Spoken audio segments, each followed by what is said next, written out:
गुरुर्ब्रह्मा गुरुर्विष्णु गुरुर्देवो महेश्वरः गुरुः साक्षात् परब्रह्म तस्मै श्री गुरवे नमः। गुरवे सर्वलोकानां विषये भवरोगिणां निधये सर्वविद्यानां दक्षिणामूर्तये नमः। श्री गुरुचरणारविन्दाभ्यां नमः। अरुणां करुणादरङ्गिताक्षीं गजपाशाङ्कुशपुष्पबाणजाभां अणिमादिविरावृतां मयूगैः अहमित्येव विभावये भवानी। കലർമണം ദേവിയുടെ അനുഗ്രഹത്തിൽ ഇന്നലെ 30 പദം വരെ നമ്മൾ നോക്കി. കാമേശബദ്ധമാംഗല്യ സൂത്രശോഭിത കന്ദലായ നമഃ എന്ന പദം വരെ നമ്മൾ കണ്ടു. പരമേശ്വരനാൽ കെട്ടപ്പെട്ട മംഗളസൂത്രത്തോട് ശോഭിക്കുന്ന കഴുത്തോട് കൂടിയവൾ എന്നുവരെ നമ്മൾ പറഞ്ഞു നിർത്തി. ഘനകാംഗത കേയൂര കമനീയ ഭുജാന്വിതായി നമഃ. സ്വർണം കൊണ്ടുള്ള അംഗതം, കേയൂരം തുടങ്ങിയ ആഭരണങ്ങൾ കൈകളിൽ അണിഞ്ഞവൾ. ഈ കേയൂരമൊക്കെ കയ്യില് അണിയുന്ന ആഭരണങ്ങളാണ്. ഈ ദേവി സ്വരൂപം അതുപോലെ ഡാൻസ് നൃത്തം ചെയ്യുന്നവരും ഈ ആഭരണങ്ങളെല്ലാം അണിയും. ഈ ആഭരണം എന്നൊക്കെ പറയുന്നത് സന്തോഷത്തിന്റെ പ്രതീകം, അതാണ് ഉദ്ദേശിക്കുന്നത്. രത്നഗ്രീവേ ചിന്താ ലോലമുക്ത ഫലാന്വിതായി നമഃ. രത്നങ്ങൾ പതിച്ച കന്ധാഭരണത്താൽ തൂങ്ങുന്ന പതക്കത്തോടും ഇളകുന്ന മുത്തുമാലകളോടും ശോഭിക്കുന്ന ദേവിക്ക് നമസ്കാരം. കഴുത്തിലുള്ള മാല, രത്നങ്ങൾ പതിച്ച മുത്തുമാല നമ്മളെല്ലാം ഇടുന്നില്ലേ? പാലക്ക, പൂത്താരി, രാഷ്ട്രം പോലെ ആഭരണങ്ങൾ ഇടുന്നുണ്ടല്ലോ. ഇതെല്ലാം ദേവിക്ക് ചാർത്തിയാണ് നമ്മൾ അലങ്കരിച്ചാണ് നമ്മൾ ആസ്വദിക്കുന്നതും ദേവിയെ തൊഴുന്നതും. ഇങ്ങനെ വിധവിധമായ ആഭരണങ്ങൾ കൊണ്ട് അണിഞ്ഞ ആ സ്വരൂപം, അതിനെ ഞാൻ ധ്യാനിക്കുന്നു. കാമേശ്വര പ്രേമരത്ന മണിപ്രതിപണസ്ഥന്യൈ നമഃ. പരമേശ്വരന്റെ പ്രേമമാകുന്ന രത്നത്തിന് പ്രതിഫലമെന്നോണം നൽകിയ സ്ഥലത്തോട് കൂടിയവൾ ദേവി. കാമേശ്വരന്റെ പ്രേമമാക രത്നം എന്ന് പറയുന്നത് അമൂല്യ രത്നമാണ്. അപ്പൊ അതിന് പകരം എന്തെങ്കിലും കൊടുക്കണ്ടേ എന്ന് പറഞ്ഞാൽ അതുപോലെ അമൂല്യമായ രത്നത്തിന് തുല്യമായ സ്ഥലങ്ങളെ പരമേശ്വരന് നൽകുന്നു എന്നർത്ഥം. നാഭ്യാലബല രോമാലി ലതാബല കുജദ്വയി. നാഭിൽ നിന്ന് പൊങ്ങുന്ന രോമാവലിയാകുന്ന ലതയുടെ ഫലങ്ങൾ പോലെ വിളങ്ങുന്ന സ്ഥലത്തോട് കൂടിയവൾ എന്നാണ് അർത്ഥം. നാഭിൽ നിന്നും ഒരു രോമാവലി ഉള്ളതുപോലെ സങ്കല്പിക്കാം. അത് ഒരു വള്ളിയായി സങ്കല്പിച്ചാൽ അതിൽ മുളച്ചു കാണുന്ന 2 പൂമൊട്ടുകൾ പോലെ, ഫലങ്ങൾ പോലെയുള്ള സ്ഥലത്തോട് കൂടിയവൾ. എന്തിനാണ് ഇങ്ങനെയൊക്കെ വർണ്ണന എന്ന് ചോദിച്ചാൽ ശില്പശാസ്ത്രത്തിന്റെ താല്പര്യമാണ് അവിടെ വരുന്നത്. അടുത്ത ലൈനിൽ നോക്കാം. ലക്ഷ്യരോമ ലതാധാരത സമുന്നയ മധ്യമ. ഒരിക്കലും ലക്ഷ്യരോമ ലതാധാര താസമുന്നയ മധ്യമ എന്ന് പറയരുത്. അയാൾ പറഞ്ഞിട്ടുണ്ടെങ്കിൽ അത് കറക്റ്റ് ചെയ്യണം. ലക്ഷ്യരോമ ലതാധാരത സമുന്നയ മധ്യമ. ശില്പശാസ്ത്രത്തില് ശില്പം ഉണ്ടാക്കുന്ന സമയത്ത് കല്ല് സെലക്ട് ചെയ്യുമ്പോൾ പുരുഷന്റെ വിഗ്രഹമാണെങ്കിൽ പുരുഷൻ ആ കല്ലും, സ്ത്രീയുടെ വിഗ്രഹമാണെങ്കിൽ സ്ത്രീയുടെ കല്ലും സെലക്ട് ചെയ്യണം. കല്ലിനുമുണ്ട് പുരുഷനും സ്ത്രീയും. അത് ശില്പി എങ്ങനെ കണ്ടുപിടിക്കും ചോദിച്ചാൽ, സ്ത്രീയുടെ വിഗ്രഹമാണ് ചെയ്യുന്നതെങ്കിൽ ആ കല്ലെടുത്തിട്ട് എത്ര അളവ് വേണോ ആ അളവിന് കല്ലെടുത്തിട്ട് അതിന്റെ ഏതെങ്കിലും ഒരു മൂല കൂടം കൊണ്ട് അടിക്കും. അത് പൊട്ടി അതിന്റെ ചീള് താഴെ വീഴുമ്പോൾ കൈ ഇങ്ങനെ വെച്ച് നോക്കുമ്പോൾ ഒരു ഇളം ചൂടുണ്ടാകും. ശരീരശാസ്ത്രം അനുസരിച്ച് സ്ത്രീകളുടെ അടിവയറിന് താഴെ ഒരു ചെറിയ ഒരു ഉഷ്ണം എപ്പോഴും ഉണ്ടാകും എന്നുള്ളതാണ് കണക്ക്. ആ ഉഷ്ണം ആ ശില്പിക്ക് അവിടെ അനുഭവപ്പെടും. അപ്പോ ആ ശില്പത്തെ, ആ കല്ലിനെ സ്ത്രീ ശില്പമായി ഉണ്ടാക്കാനായിട്ട് തീരുമാനിക്കും. എടുത്തു കഴിഞ്ഞാൽ അളവെടുത്തിട്ട് നേരെ ഒരു ലൈൻ വരയ്ക്കും. നമുക്ക് നോക്കിയാൽ അറിയാം, ഈ വകടെടുക്കുന്നവർക്ക് എല്ലാം ഒരു ലൈനാണ് നടുക്ക് വരുന്നത്. അവിടെ നിന്ന് 2 പുരികത്തിന് നടുക്ക്, മൂക്കിന്റെ നടുക്ക് ഇവിടെ ഇങ്ങനെ പോയി അതേപോലെ പുറകോട്ട് വന്ന് ശരിക്കും ഒരു ലൈനാണ്. പക്ഷെ അത് കാണാൻ പറ്റില്ല. Line which is inferred that cannot be seen എന്നാണ് എക്സ്പ്ലനേഷൻ കൊടുത്തിരിക്കുന്നത്.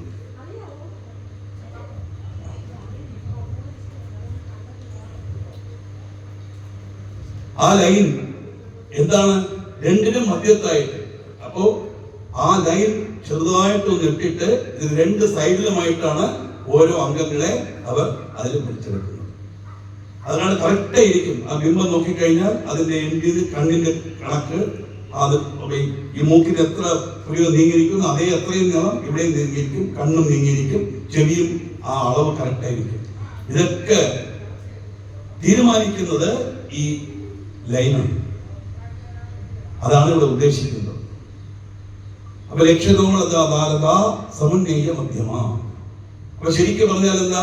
ശരീരത്തിന്റെ നടുക്ക് കൂടി മധ്യഭാഗത്തോടു കൂടി, ആ രണ്ട് ഭാഗമായി പിരിച്ചതിന്റെ മധ്യഭാഗത്തോടു കൂടിയുള്ള ആ ഒരു രൂപത്തെയാണ് നമ്മൾ സങ്കല്പിക്കുന്നത് അർത്ഥം.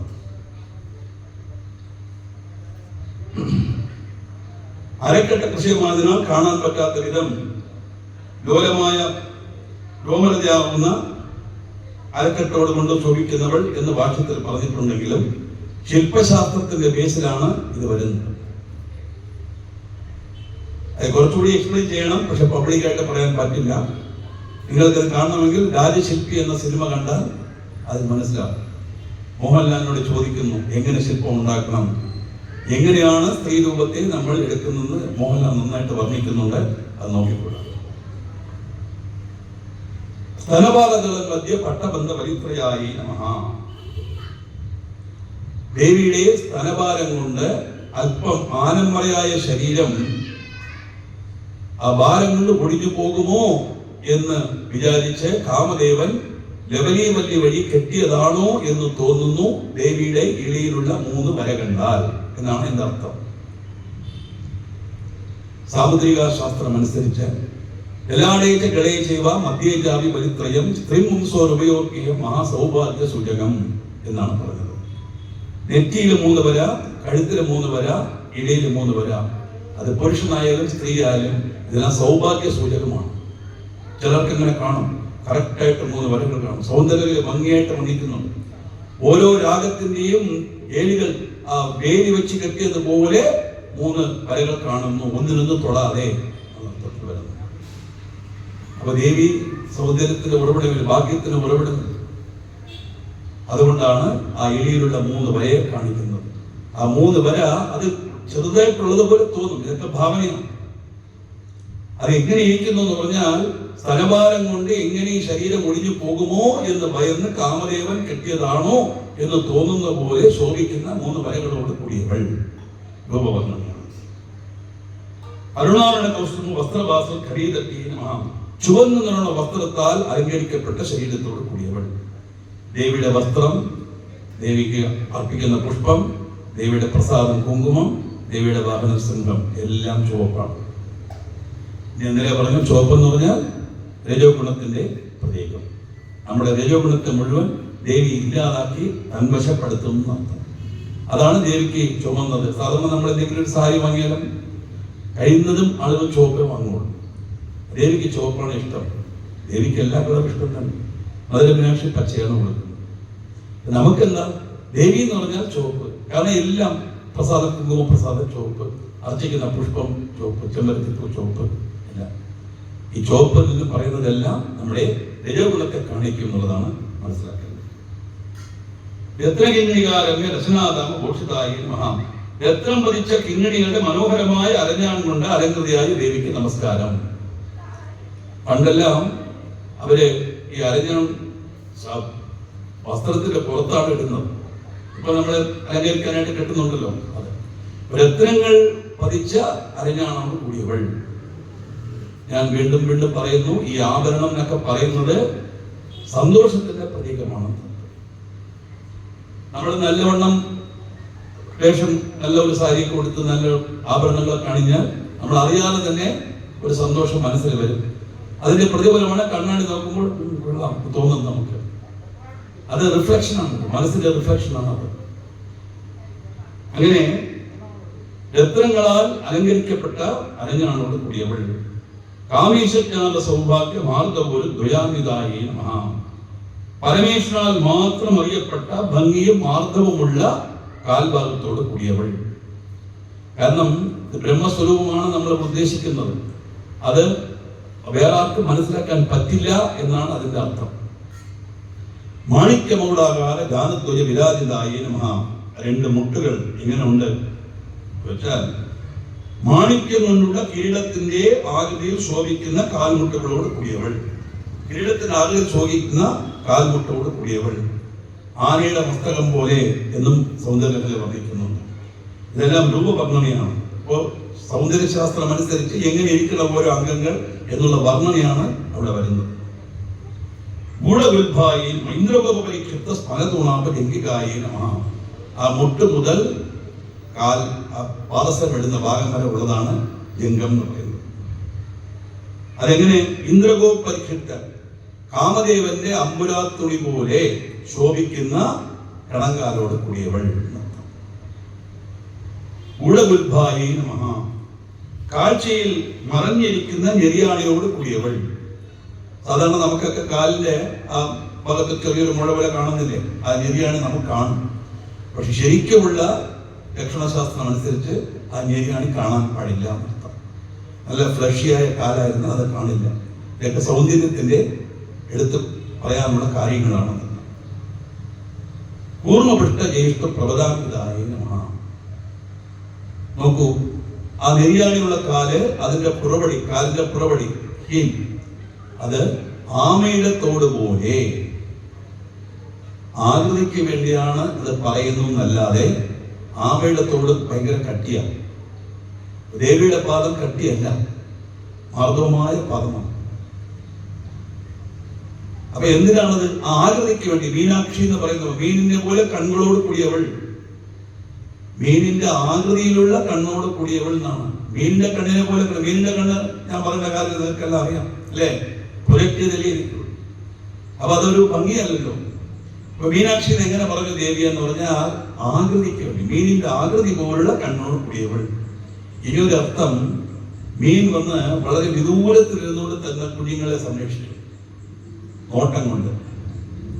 അതേപോലെ ആ കരുണാ കടാക്ഷം കൊണ്ട് നമ്മളെയൊക്കെ രക്ഷിക്കുന്നവൾ ദേവി ആയതുകൊണ്ടാണ് ആ മീനാക്ഷി എന്ന ആ പേരിന് അർത്ഥം.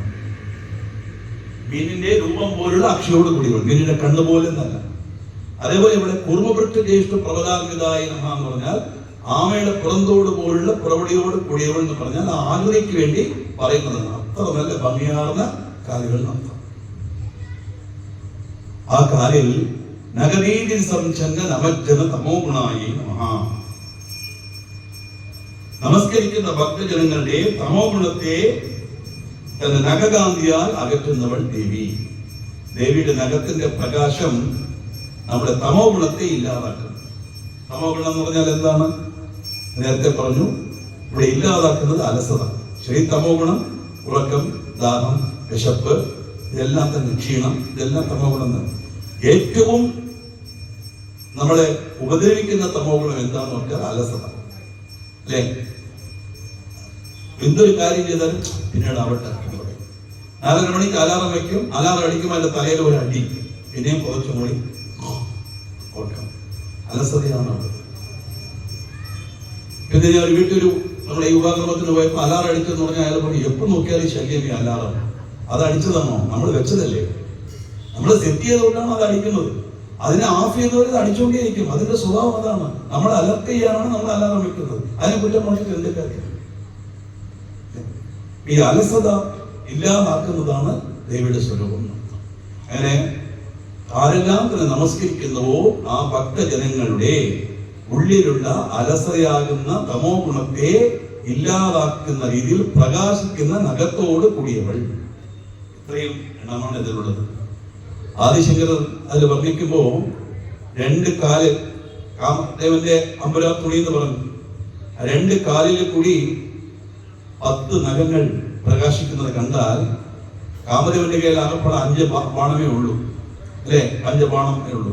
അതിനെ ഇരട്ടിച്ച് 10 ആക്കി 2 അമ്പുരാത്തുണിയിൽ സൂക്ഷിച്ചിരിക്കുന്നതോ എന്ന് തോന്നുന്നു ആ നഖങ്ങൾ കണ്ടാൽ. കാരണം എന്താ?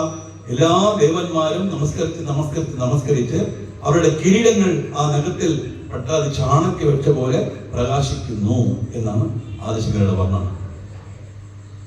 ഓരോ ഗ്രന്ഥത്തിൽ ഓരോരുത്തരുടെ ഭാവനയിൽ അവർ വർണ്ണിക്കുന്നു. അങ്ങനെ ഇവിടെ നമ്മൾ നോക്കേണ്ടത് നമ്മുടെ തമോ ഗുണത്തെ ഇല്ലാതാക്കത്തക്ക രീതിയിൽ പ്രകാശിക്കുന്ന നഗരത്തോട് കൂടിയവൾ. പദദ്വയ പ്രഭാജാന പരാഗ്ര സരോരുഹായി നമഃ. താമരപ്പൂക്കളെ നാണിപ്പിക്കത്തക്കവണ്ണം ശോഭയുള്ള കാൽത്താരണിയോട് കൂടിയവൾ. താമരപ്പൂ നിറത്തിലും മാധവത്തിലും വളരെ പ്രാധാന്യം അർഹിക്കുന്നതാണ്. അതുപോലും നാണിക്കെന്ന് പറഞ്ഞാൽ താമരപ്പിന്റെ കളർ പോലെ നല്ല ഇളം റോസ് കളർ കൊച്ചുകുട്ടികളുടെ പാദം കണ്ടിട്ടില്ലേ, അതുപോലെയാണ് ദേവിയുടെ പാദം. അങ്ങനെയുള്ള പാദത്തോട് കൂടിയവൾ.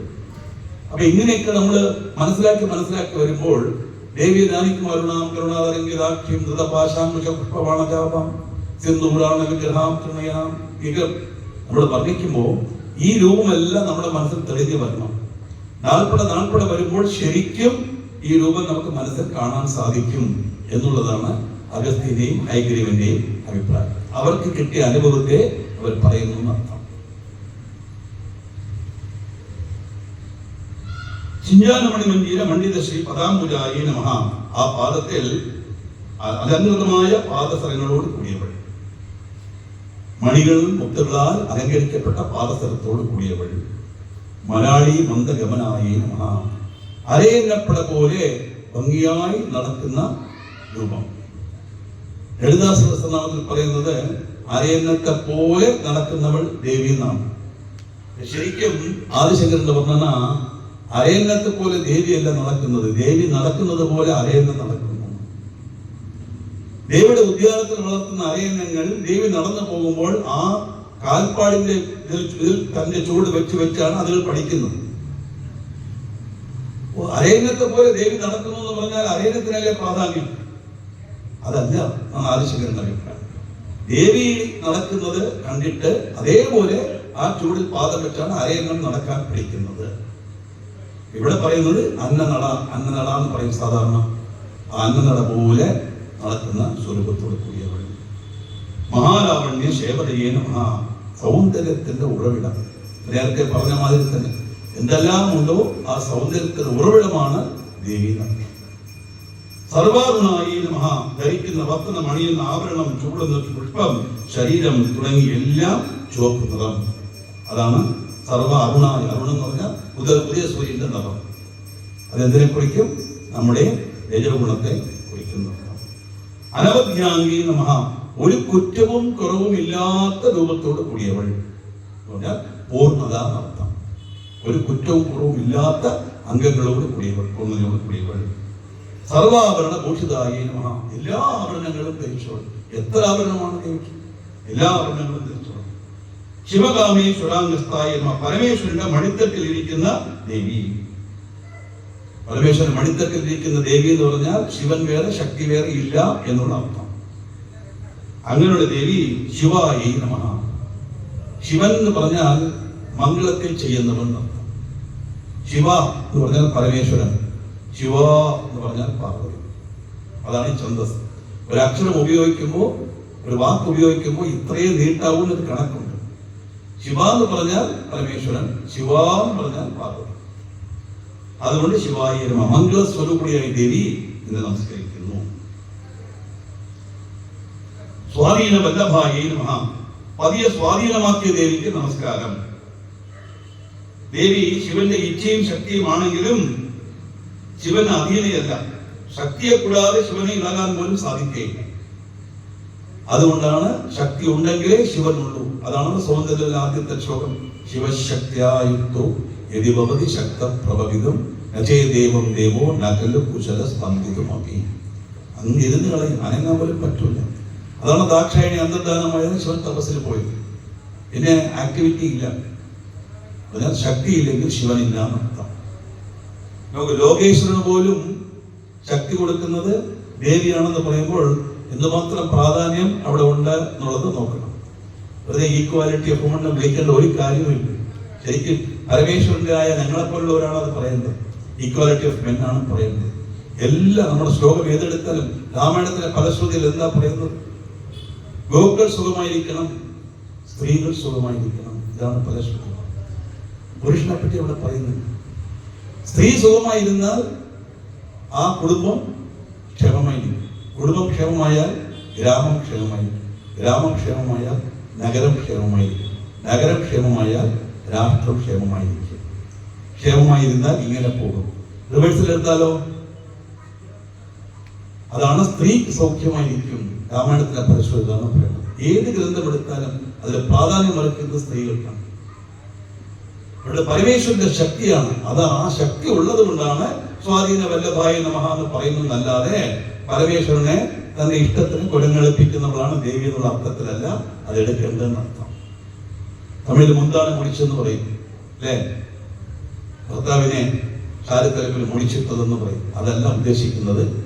പരമേശ്വരന്റെ പ്രവർത്തനശേഷിയാകുന്ന ശക്തിയായിരിക്കുന്നവൾ ദേവി എന്ന് പറഞ്ഞാൽ ആ പ്രാധാന്യത്തെ അർഹിക്കുന്നത്. അതുകൊണ്ട് സ്വാധീന വല്ലഭായ നമഃ.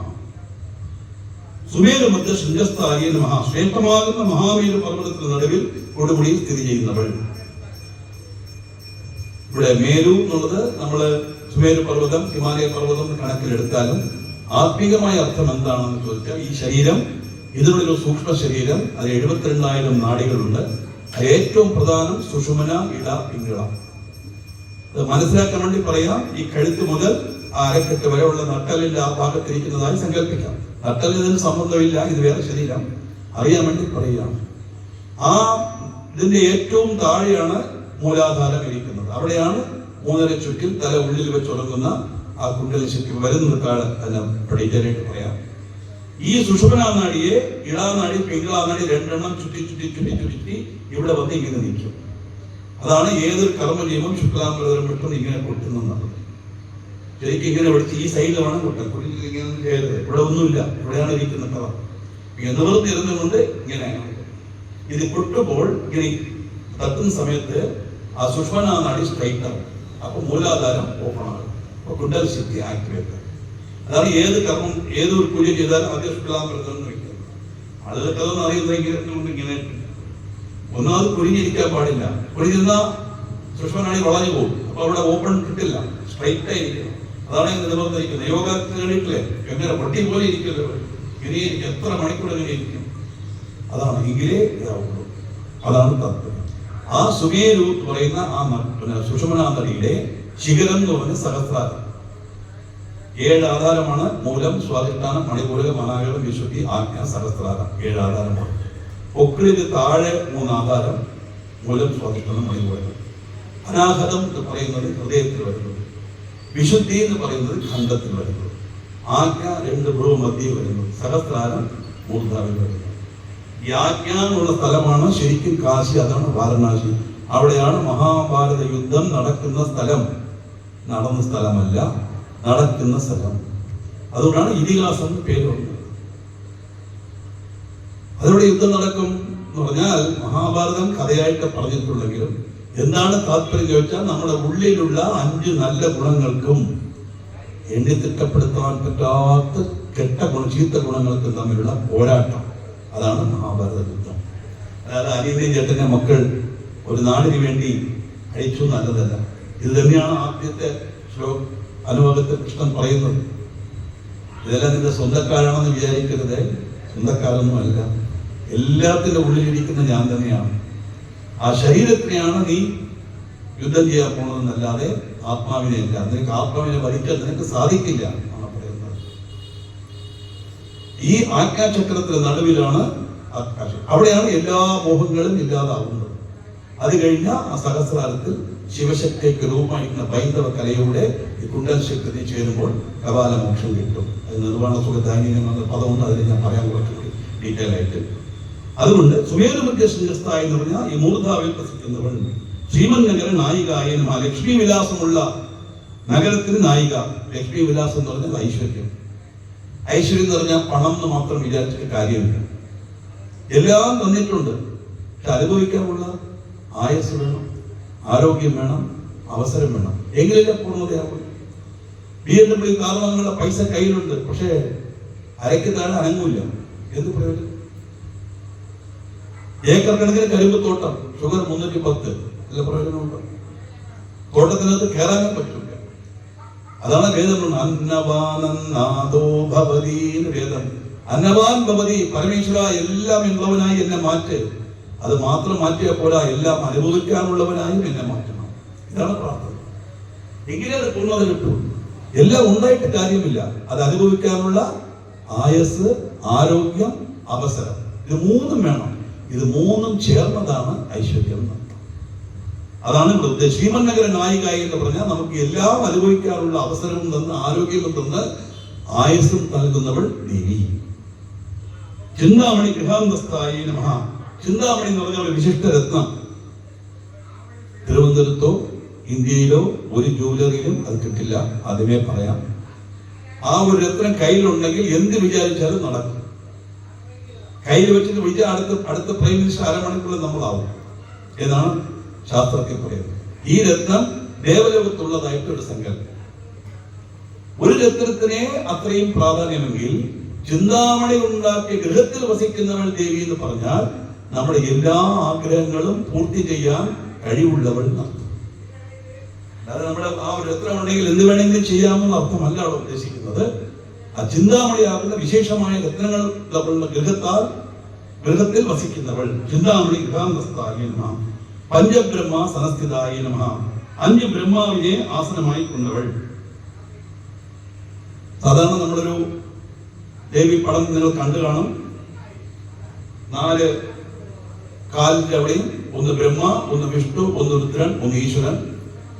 സദാശിവൻ എന്ന പലക, അതിനു മുമ്പിൽ പരമേശ്വരൻ. പരമേശ്വരന്റെ പുറത്ത് കയറി ദേവി ഇരിക്കുന്ന മാതിരി ഒരു പടം നിങ്ങൾ കണ്ടു കാണും. പലരും ചോദിക്കും ഇതെന്താണത്, പരമേശ്വരന്റെ പുറത്ത് കയറി ദേവി ഇരിക്കുന്നത് എന്താണ് ചോദിച്ചാൽ അവിടെ പരമേശ്വരൻ പാർവതി എന്നുള്ള ചിന്തയോട് നോക്കുന്നത് കൊണ്ടാണ് ഈ സംശയം വരുന്നത്. സൃഷ്ടി, സ്ഥിതി, സംഹാരം, തിരോധാനം, അനുഗ്രഹം, അതാണല്ലോ സൃഷ്ടികൃത്യ ബ്രഹ്മരൂപ, ഗോത്രേ ഗോവിന്ദരൂപിണി, സംഹാരൂപ, തിരോധാനഗരീശ്വരി, സദാശിവാനുഗ്രഹത, പഞ്ചകൃത്യ പരായണ നമ്മൾ പറയുന്നത്. ഈ 5 കാര്യവും ചെയ്യുന്നവൾ ദേവിയാണ്. അപ്പൊ സൃഷ്ടി നമുക്കറിയാം, ക്രിയേഷൻ. സ്ഥിതി നമുക്കറിയാം, രക്ഷിക്കുന്നത്. സംഹാരം എന്നറിയാം. സംഹാരം എന്ന് പറഞ്ഞാൽ കൊല്ലുക എന്നർത്ഥമല്ല, കൊടുത്തതിന് തിരിച്ചെടുക്കുക. മഹാപ്രളയ കാലത്ത് കലിയുഗം അവസാനിക്കുമ്പോൾ ഒരു പ്രളയം ഉണ്ടാകും. 4,32,000 വർഷമാണ് കലിയുഗം. അത് 5,600 വർഷം കഴിഞ്ഞു. അതിനാണ് നമ്മൾ ഇരിക്കുന്നത്. 4,32,000 മൈനസ് 5,600 ഒരുപാടുണ്ട്. നമ്മളാരും പേടിക്കണ്ട, നമ്മളെല്ലാം ദേവിയുടെ പാദത്തിൽ പോയിക്കൊള്ളു. അന്ന് ഒരേ നിമിഷം 1, 2, 3 സ്റ്റാർട്ട് എന്ന് പറയുന്ന മാതിരി എല്ലാ സമുദ്രങ്ങളും പൊങ്ങും. അന്ധചരാചരങ്ങളും പൊങ്ങിക്കടിയും, വെള്ളത്തിനടി. പിന്നെ ഇവിടെ മുഴുവൻ ജലമായിരിക്കും. അങ്ങനെ വരുമ്പോൾ ഇന്ന് ഇരിക്കുന്ന എല്ലാ ജീവജാലങ്ങളെയും, ചെറിയ കൊതുക് ഉറുമ്പ് മുതൽ വലിയ ആന വരെ ഉള്ള അത്തരം ജീവജാലങ്ങളെയും തന്റെ ഉദരത്തിൽ വെച്ച് സംരക്ഷിക്കുന്നവൾ ദേവി. എങ്ങനെ ഒരു സ്ത്രീ ഗർഭത്തിൽ തന്റെ ശിശുവിനെ സംരക്ഷിക്കുമോ അതേപോലെ സംരക്ഷിക്കുന്നവൾ ദേവി.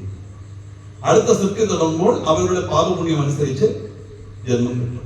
പുണ്യമട്ടം ചെയ്താൽ ഈശ്വരതുല്യമായ പ്രവികൾ, പാപമട്ടം ചെയ്താൽ ചെടികൾ, കൊടികൾ, മരങ്ങൾ, മൃഗങ്ങൾ, പക്ഷികൾ. പാപപുണ്യം മിശ്രിതമായാൽ മനുഷ്യജന്മം. പുണ്യം ധാരാളം ചെയ്ത് പാപം കുറച്ച് ചെയ്താൽ നമ്മളെ പോലെ മനുഷ്യജന്മം. കാരണം എന്താ? ഇതെല്ലാം കേൾക്കാനും വായിക്കാനും ഇതിലെന്തോ ഉണ്ട് എന്നുള്ള തോന്നൽ വരുന്നത് തന്നെ പുണ്യകർമ്മത്തിന്റെ ഫലമാണ്.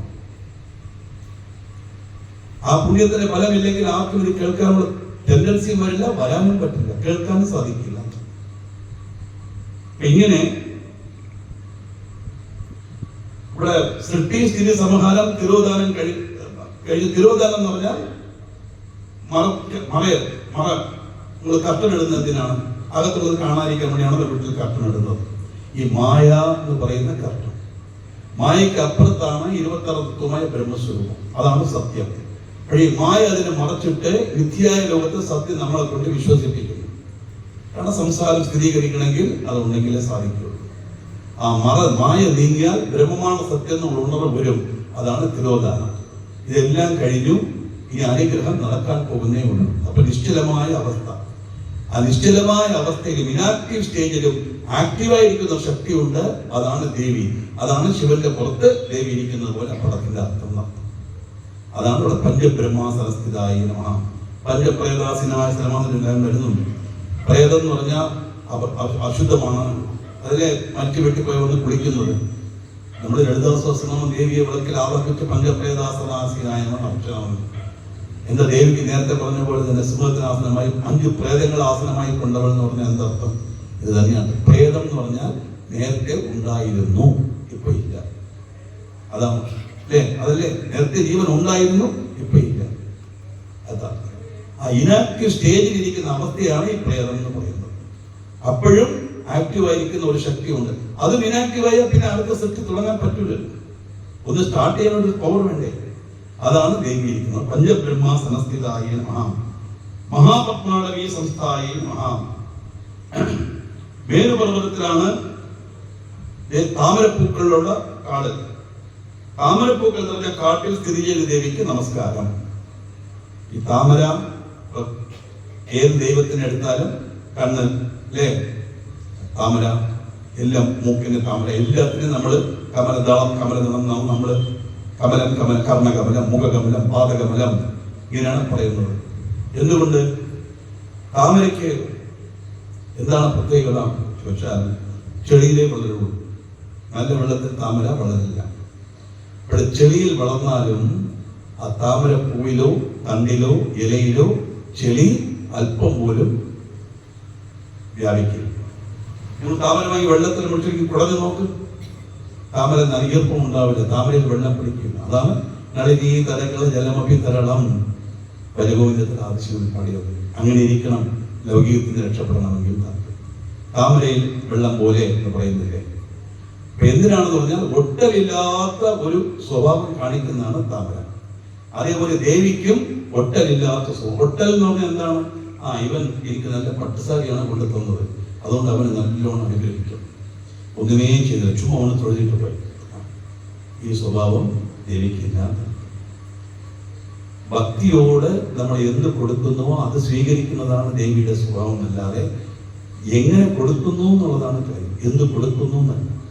ദേവിയുടെ മുമ്പിൽ സാധാരണ ഒരു കുങ്കുമം, ഒരു പൊതി വാങ്ങിച്ചിടുകയോ അല്ലെങ്കിൽ 1 രൂപ കാണിക്കുകയോ ഒന്നുമില്ല. ദേവിയെ രക്ഷിക്കണം നമസ്കരിക്കുന്ന ആളും കോടിക്കണക്കിന് രൂപ ചെലവാക്കി ആഭരണമോ പട്ടുവസ്ത്രമോ നൽകുന്ന ആളും ഒരേപോലെ തന്നെയാണ്. കാരണം ഒട്ടലില്ല, അറ്റാച്ച്മെന്റ് ഇല്ലാത്ത അർത്ഥം. അതാണ് ഈ താമര താമര താമര എന്ന് പറയുന്നത്. അങ്ങനെ താമരയുടെ സ്വഭാവം അതാണെങ്കിൽ താമരയുടെ കാട് എന്ന് പറഞ്ഞാൽ അത് മുഴുവൻ ആ ഒട്ടലില്ലാത്ത ഒരു അവസ്ഥയിൽ തന്നെ കഴിയുന്നവൾ ദേവി എന്നർത്ഥം. അതാണ് താമരാകുന്ന കാട്ടിൽ വസിക്കുന്നവൾ എന്ന് പറയുന്നത്. ഞാൻ പറഞ്ഞ എല്ലാത്തിനും 2 മീനിങ് ഉണ്ട്. നമ്മൾ ഇതായിട്ട് നോക്കുമ്പോൾ മഹാപത്മാടവീ സംസ്ഥായ മഹാ എന്ന് പറഞ്ഞാൽ താമരപ്പൂക്കൾ കൊണ്ടുള്ള കാട്ടിൽ വസിക്കുന്നവൾ, അത് ലിറ്ററൽ മീനിങ്. ഇന്നർ മീനിങ് എന്താണ് താമരയുടെ സ്വഭാവം എന്നുള്ളതാണ് ആ നിരുക്തം, റൂട്ട് മീനിങ്. കദംബവാസിനി, കദംബവനത്തിൽ വസിക്കുന്നവൾ ദേവി. ചിന്താമണി ഗ്രഹത്തിന് ചുറ്റും ഇരിക്കുന്നതാണ് കദംബവനം. സുധാസാഗര മധ്യസ്ഥായ നമഃ, അമൃത സമുദ്രത്തിന് നടുവിൽ സ്ഥിതി ചെയ്യുന്നവൾ. അമൃത സമുദ്രം, പാർക്കടൽ, അങ്ങനെ ഒരു കടൽ ഉണ്ടെങ്കിൽ നമുക്ക് സൗകര്യമല്ലേ? എന്തിന് 26 കൊടുത്ത് പാക്കറ്റ് വാങ്ങുന്നത്? പോയി ബക്കറ്റ് കൊണ്ട് എടുത്തുകൊണ്ട് വന്നാൽ പോയി. അപ്പൊ എന്താണ് അർത്ഥം? അമൃത സമുദ്രം എന്ന് പറഞ്ഞാൽ അഴിവില്ലാത്തതും അർത്ഥം. പാൽക്കടൽ എന്ന് പറഞ്ഞാൽ ശുദ്ധമായ മനസ്സ്, അതാണ് പാൽക്കടൽ. അങ്ങനെ ഒരു കടലൊന്നും ഒരിടത്തും ലോകത്ത് നമുക്ക് കാണാൻ സാധിക്കില്ല. അതിന്റെ വർണ്ണനയാണത്. അമൃത സമുദ്രത്തിൽ സ്ഥിതി ചെയ്യുന്നവൾ എന്ന് പറഞ്ഞാൽ എന്നും എന്നും ഇരിക്കുന്നവൾ ദേവി. എത്രയോ തലമുറയ്ക്ക് മുമ്പ് നമ്മുടെ അമ്മമാരെ അപ്പന്മാരെല്ലാം തൊഴുത് അതേ ദേവിയെ തന്നെയാണ് നമ്മളും തൊഴുന്നത്. ഈ ക്ഷേത്രം എത്ര വർഷമായി? ആ വിഗ്രഹത്തിന് എന്തെങ്കിലും മാറ്റമുണ്ടോ? അതേപോലെ തന്നെ പൂജാവിധിക്ക് മാറ്റമില്ല, അലങ്കാരത്തിന് മാറ്റമില്ല. നമ്മുടെ മുന്നോട്ട് നമ്മൾ തൊഴും, നമുക്ക് പിന്നാടി വരാനുള്ള നമ്മുടെ പിൻഗാമികളും ഇത് തന്നെ തൊഴാൻ പോകും. കാരണം അത് സത്യം, അതുകൊണ്ട് മാറ്റമില്ല. അതാണ് അമൃത സുധാസാഗര മധ്യസ്ഥായ നമഃ, കാമാക്ഷിയെ നമഃ, വളരെ മനോഹരമായ കണ്ണുകളോട് കൂടിയവൾ. കാ എന്ന് പറഞ്ഞാൽ സരസ്വതി, മാ എന്ന് പറഞ്ഞാൽ ലക്ഷ്മി.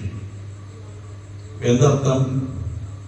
തന്റെ ഭക്തന്മാർക്ക് ലക്ഷ്മി കടാക്ഷവും സരസ്വതി കടാക്ഷവും നൽകുന്നവൾ ദേവി എന്നർത്ഥം. ലക്ഷ്മി കടാക്ഷം എന്ന് പറഞ്ഞാൽ ഐശ്വര്യം. ഐശ്വര്യം എന്ന് പറഞ്ഞാൽ ഉടനെ ഓർമ്മിക്കണം, എല്ലാ സമ്പത്തും സൗഭാഗ്യങ്ങളും വേണം, അത് അനുഭവിക്കാനുള്ള ആയുസ്സും ആരോഗ്യവും അവസരവും വേണം. ഇതാണ് ഐശ്വര്യം. വിദ്യ എന്ന് പറഞ്ഞാൽ സാധാരണ വിദ്യ നമ്മൾ ലൗകികമായിട്ട് എടുക്കാം. ആത്മീയത്തിൽ വിദ്യ എന്ന് പറഞ്ഞാൽ ബ്രഹ്മമാണ് സത്യം എന്നുള്ള ഉണർവ് വിദ്യ. ബാക്കിയെല്ലാം അവിദ്യ. അതാണ് വിദ്യാസ്വരൂപിണ്യേ നമഃ. വിദ്യ കുറച്ച് നീട്ടി പറയണം. വിദ്യാസ്വരൂപിണ്യേ നമഃ എന്ന് പറയുന്നത്. ഒന്ന് വിദ്യ, ഒന്ന് അവിദ്യ. വിദ്യ എന്ന് പറഞ്ഞാൽ ബ്രഹ്മമാണ് സത്യം എന്നുള്ള അറിവ് വിദ്യ, അതല്ലാതെ ഈ ലോകമാണ് സത്യം എന്നുള്ള അറിവ് അവിദ്യ. കാമാക്ഷി നമഃ. കാമദായിനി നമഃ. ഭക്തന്മാർക്ക് എല്ലാ അഭീഷ്ടങ്ങളെയും നൽകുന്നവൾ. കാമം എന്ന് പറഞ്ഞാൽ ലെസ്റ്റ് എന്ന മാത്രം മീനിങ് അല്ല. ഏതൊരു സാധനം വേണമെന്ന് ആഗ്രഹിച്ചാലും അത് കാമം തന്നെയാണ്. ദേവർഷികളുടെ സംഘാത തുല്യമാനാത്മ വൈഭവായ നമഃ. ദേവന്മാരാലും ഋഷിമാരാലും സ്തുതിക്കപ്പെടുന്ന ആത്മവൈഭവത്തോട് കൂടിയവൾ. എല്ലാതാലും സ്തുതിക്കപ്പെട്ടവൾ ദേവി എന്ന് പറഞ്ഞാൽ എല്ലാ ദേവതാ സ്വരൂപവും ദേവിയുടെ അംശം തന്നെയാണ്. ഓരോ പ്രക്രിയ ചെയ്യാനായിട്ട് ആ രൂപം ധരിക്കുന്നു. അതാണ് സൃഷ്ടികർത്തരെ ബ്രഹ്മരൂപ ഗോത്രേ ഗോവിന്ദ രൂപിണി എന്ന് പറയുന്നത്. എല്ലാ ദേവതകളും ദേവിയെ നമസ്കരിക്കുന്നു എന്ന് പറഞ്ഞാൽ ഇവിടെ ഈ പദത്തിൽ ദേവി എന്ന് ഉദ്ദേശിക്കുന്നത് ആ ബ്രഹ്മത്തെ. അതിന് നിറമില്ല, മണമില്ല, രൂപമില്ല എന്നല്ല ഞാൻ പറഞ്ഞല്ലോ. ഇലക്ട്രിസിറ്റിമാരുടെ ഒരു പവറാണ്. ആ സുപ്രീം പവറിനെയാണ് ഉദ്ദേശിക്കുന്നത്. ഭണ്ഡാസുരപദോദിത്യ ശക്തിസേന സമന്വിതായ നമഃ. രുദ്രദൃഷ്ടിയിൽ ദഹിച്ചുപോയ കാമന്റെ ചിതാവസ്ത്രത്തിൽ നിന്നാണ് ഭണ്ഡാസുരൻ ഉണ്ടായത്. ആ ഭണ്ഡാസുരനെ വധിക്കാനായിട്ടാണ് ദേവി അവിടെ യുദ്ധത്തിന് വന്നതായിട്ടാണ് ലളിതാ സഹസ്രനാമത്തിൽ വരുന്നത്. അങ്ങനെ ഭണ്ഡാസുര വധത്തിന് ഒരുങ്ങുന്ന ദേവി എങ്ങനെ? സംവത്കരി സമാരൂഢ സിന്ദൂരവൃത്ത സേവിതായ നമഃ. ആനക്കൂട്ടത്താൽ ചുറ്റപ്പെട്ടത്. ഓരോ സൈന്യമുണ്ടല്ലോ. ചതുരംഗ സേന എന്ന് പറഞ്ഞാൽ ആന, തേര്, കുതിര, കാലാൾപ്പട, ഇങ്ങനെയാണ് വരുന്നത്. ആന എന്ന് പറഞ്ഞാൽ ഒരു ആന, ആനയ്ക്ക് മുകളിൽ ഒരാള്, ആനയ്ക്ക് മുമ്പിൽ ഒരാള്, ആനയ്ക്ക് പിമ്പിൽ ഒരാള്. ഇതാണ് ഗജസൈന്യം. ഇതുപോലെ 10,000 ഗജങ്ങൾ. അപ്പോ 10,000 ആനയും 40,000 മനുഷ്യരും വേണം. 4 മനുഷ്യരാണ് ഒരു ആനയ്ക്ക്. ഇത് ഗജസൈന്യം. അശ്വസേന എന്ന് പറഞ്ഞാൽ കുതിരയുടെ പുറത്ത് ഒരു യോദ്ധാവ്. എത്രയുണ്ടോ അത്രയും ആളുകൾ വേണം. തേരെന്ന് പറഞ്ഞാലോ 4 കുതിര, തേരോട്ടാൻ ഒരാള്, തേരിലുള്ള ഒരു യോദ്ധാവ്, ഇത്രയും വേണം. ഇങ്ങനെ എല്ലാ സംവിധാനത്തോടു കൂടിയാണ് യുദ്ധത്തിന് വരുന്നത്. ചതുരംഗപ്പടാന്നർത്ഥം. ഇവിടെ ഭണ്ഡാസുരനെ വധിക്കാനായി ദേവി യുദ്ധത്തിന് പോകുമ്പോൾ ഈ ചതുരംഗപ്പടകൾ ഉണ്ടെന്നുള്ള വർണ്ണനയാണ് ആദ്യത്തെ. സംവത്കരി സമാരൂഢ സിന്ദൂരവൃത്ത സേവികായ നമഃ. സംവത്കരി എന്ന ദേവത നയിക്കുന്ന ആനക്കൂട്ടത്താൽ ചുറ്റപ്പെട്ടവൾ ദേവി തന്നെയാണ്. പല രൂപത്തിൽ ഓരോ പോർട്ട്ഫോളിയോ എന്ന് പറഞ്ഞാൽ ഓരോ കാര്യങ്ങൾ ചെയ്യുന്നു എന്നർത്ഥം. ഈ സംവത്കരി എന്ന് പറഞ്ഞാൽ ദേവി തന്നെയാണ്. അശ്വാരൂഢാദുഃഖിതാശു കോടി കോടിക്ക് രാവൃതായ നമഃ. കുതിരസേനയെ നയിക്കുന്ന അശ്വാരൂഢ എന്ന ദേവതാ സ്വരൂപത്തിൽ കുതിരസേനയെ നയിക്കുന്ന ദേവി. ലളിതാംബയുടെ ഇച്ഛയാൽ പാശം എന്ന ആയുധത്തിൽ നിന്നുണ്ടായ അതിപരാക്രമശാലിയ ദേവതയാണ് അശ്വാരൂഢ. ചക്രരാജന്മാരുടെ സർവായുധ പരിഷ്കൃതായ നമഃ. ചക്രരാജം എന്ന തേരിൽ കയറി എല്ലാ ആയുധങ്ങളും ധരിച്ച് അലങ്കൃതയായ ദേവിക്ക് നമസ്കാരം. ഇതെല്ലാം ഭണ്ഡാസുരനെ വധിക്കാൻ പോകുന്നതായി കഥകളായിട്ട് പറയുന്നതാണ്. ഇന്നലെ ഞാൻ പറഞ്ഞു, അസുരൻ എന്ന് പറഞ്ഞാൽ പുറത്തുള്ള ആരുമല്ല, നമ്മൾ തന്നെയാണ് അസുരൻ, നമ്മൾ തന്നെയാണ് ദൈവം. സംശയം ഉണ്ടെങ്കിൽ നിങ്ങൾ സന്തോഷിച്ച് നല്ല കാര്യം പറയുമ്പോൾ കണ്ണാടി നോക്കിക്കോളൂ. ദേഷ്യം വരുമ്പോൾ ഒന്ന് കണ്ണാടി നോക്കിക്കോളൂ. നമുക്ക് തന്നെ അറിയാം ദേഷ്യം വരുമ്പോൾ ആ മുഖം എങ്ങനെ ഇരിക്കുന്നുള്ളൂ. അത് അസുരവൃത്തിയാണ് നമ്മളെ കാണുന്നത്. എപ്പോഴെല്ലാം നമ്മുടെ മനസ്സ് നല്ലത് ചിന്തിക്കുന്നോ അപ്പോൾ നമ്മൾ ദേവൻ. എപ്പോഴെല്ലാം നമ്മുടെ മനസ്സ് മോശമായ കാര്യത്തിൽ ചിന്തിക്കുന്നുവോ അപ്പോൾ നമ്മൾ അസുരൻ നടത്താം. ഇതാണ് കാര്യം. അപ്പൊ ഇത് നമ്മൾ പറഞ്ഞു വരുമ്പോൾ ദേവി വന്ന് അസുരനെ വധം ചെയ്തു എന്ന് പറഞ്ഞാൽ നമ്മുടെ ഉള്ളിലുള്ള ദുർഗുണങ്ങളെ ഇല്ലാതാക്കുന്നവൾ എന്നാണ് അർത്ഥം. ഗേചക്രതം മന്ത്രി പരിശീലിതായ ഗേചക്രതത്തിൽ കയറി മന്ത്രി എന്ന ദേവതയാൽ ആവരണപ്പെട്ട ആ സേനയോട് കൂടിയവൾ. കിരിചക്രതാരുടെ ദണ്ഡനാഥ പുരസ്കൃതായ നമഃ. ദണ്ഡനാഥ എന്ന ദേവത കിരിചക്രം എന്ന രഥത്തിൽ കയറി 4 വിധമായ രഥങ്ങൾ, അതിലൊന്നാണ് കിരിചക്രം. ജ്വാലാമാലിന്യ കാക്ഷിത ഭംഗിപ്രാകാര മധ്യകായ നമഃ. ജ്വാലാമാലിന്യ എന്ന ദേവിയാൽ അഗ്നി കൊണ്ട് ഒരു കോട്ട പോലെ സൃഷ്ടിച്ച് ആ ദേവിയെ പ്രൊട്ടക്ട് ചെയ്യാൻ വേണ്ടി അസുരനിൽ നിന്നും ആപത്ത് വരാതിരിക്കാൻ ദേവിയെ പ്രൊട്ടക്ട് ചെയ്യുന്ന പോലെ അഗ്നിയാൽ ഉണ്ടാക്കിയ ഒരു കോട്ട കൊണ്ട് ആ കോട്ടയുടെ അധിപതിയായിരിക്കുന്ന ദേവി. ഭണ്ഡസജപദോക്ത ശക്തി വിക്രമ ഹർഷിതായ നമഃ. ഭണ്ഡാസുരന്റെ സേനകളെ വധിക്കാനായി ഒരുങ്ങിയ ശക്തി ദേവന്റെ പരാക്രമം കണ്ട് അത് സന്തുഷ്ടിയായ ദേവി എന്ന് ഞാൻ നമസ്കരിക്കുന്നു. ഈ സൈന്യ സന്നാഹങ്ങളെല്ലാം കണ്ടപ്പോൾ ദേവി അധികം സന്തുഷ്ടയായിട്ട് യുദ്ധത്തിന് പുറപ്പെട്ടു എന്നർത്ഥം.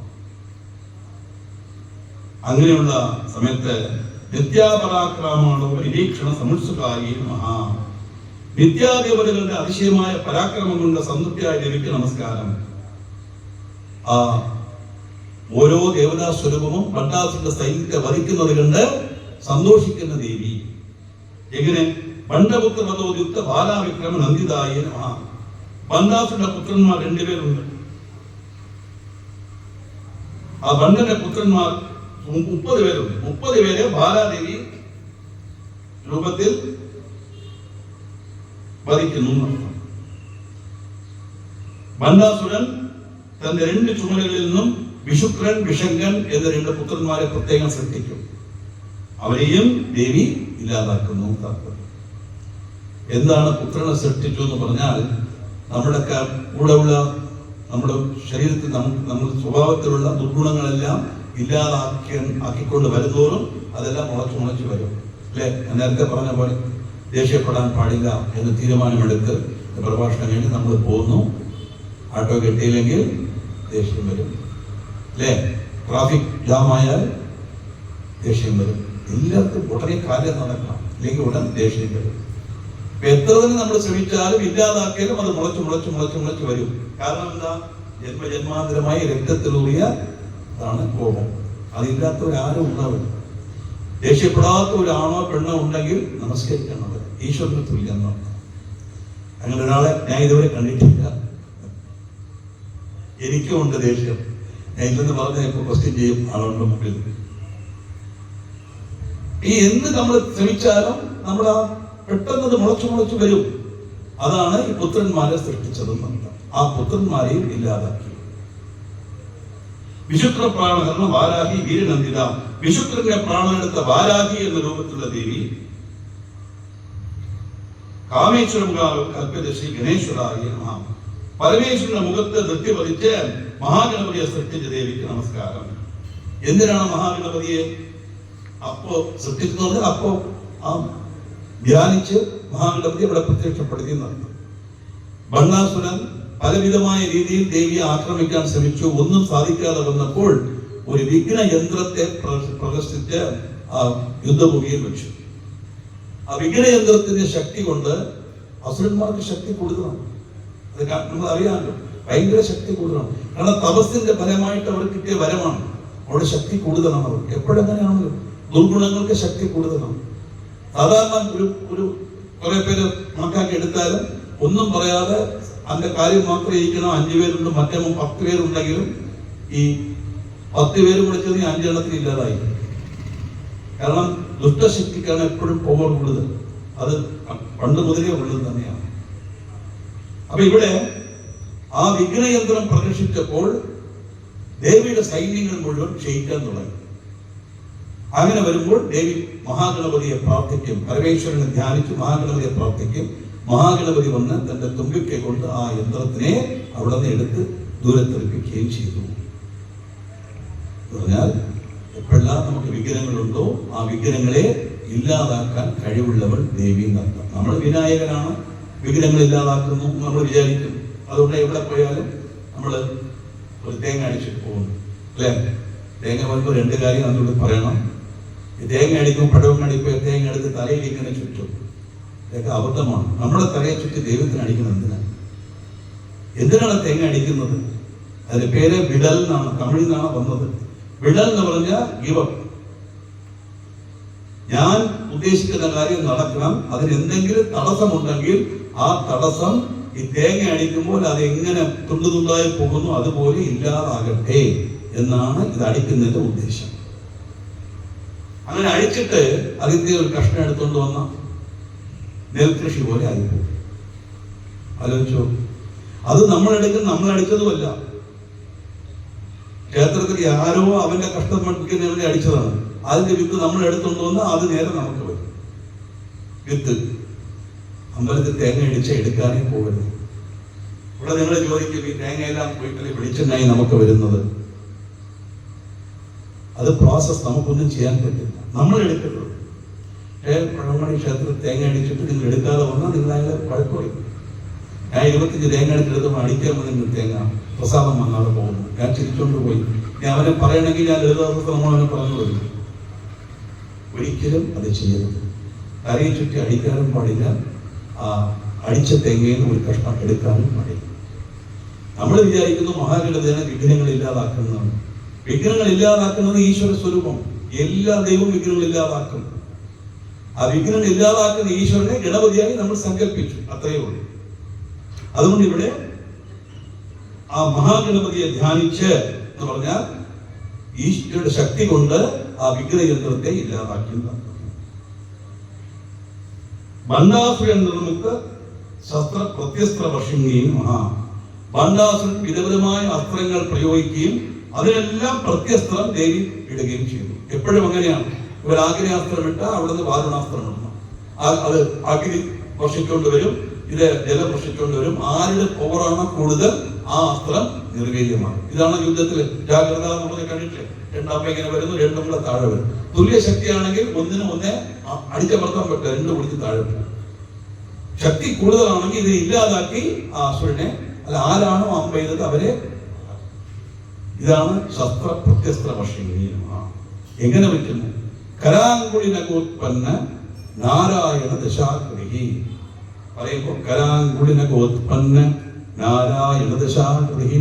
കരാങ്കുളിനകോത്പന്ന നാരായണ ദശാകൃതി. പന്ന നാരായണൻ എന്നാണ്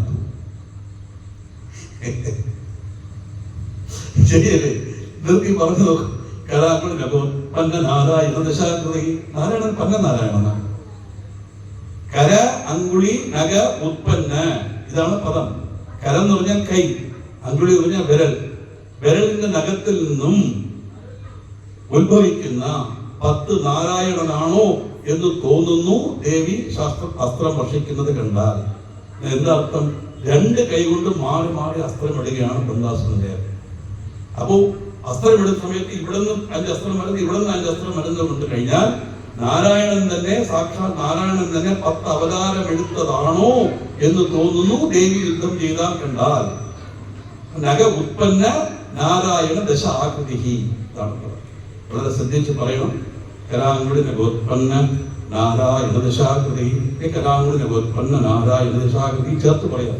കരാങ്കുളി നഗോത് നഗോത് നിർത്തിയ പന്നനാരായണൻ. ഞാൻ തമാശ കളിയാക്കിയതല്ല, മനസ്സിലാക്കാൻ വേണ്ടി പറഞ്ഞാണ്. ചില സമയത്ത് ചിരിയാ വലുത് കേൾക്കുമ്പോൾ പാവം അവർക്ക് അറിയില്ല. കരാങ്കുലി നഗോത്പന്ന നാരായണ ദശാകൃതി എന്ന് പറഞ്ഞുകൊണ്ട് പോകും. നാരായണൻ അതും കേട്ടു പാവം. ഞാൻ പറഞ്ഞ് ദേഷ്യപ്പെട്ടത് അറിഞ്ഞൂടെ, എന്തോ അറിയാതെ പറഞ്ഞിട്ടുണ്ട്. അതായത് ഗുരുവായൂർ പറയുന്നത് എല്ലാവരും അമരപ്രഭു എന്ന് പറയുമ്പോൾ എന്നെ മാത്രം പത്മനാഭോ മരപ്രഭു എന്ന് പറഞ്ഞപ്പോൾ ഗുരുവായൂർ സന്തോഷിച്ചു. മരത്തിൽ ഞാനാണല്ലോ പ്രഭു എന്ന് പറഞ്ഞു. ഇതൊക്കെ ചുമ ഭാവനയാണ്. പത്മനാഭോ മരപ്രഭുവിന് ആ ഓ നീട്ടുമ്പോൾ ആകാരം അവിടെ ഉണ്ട്.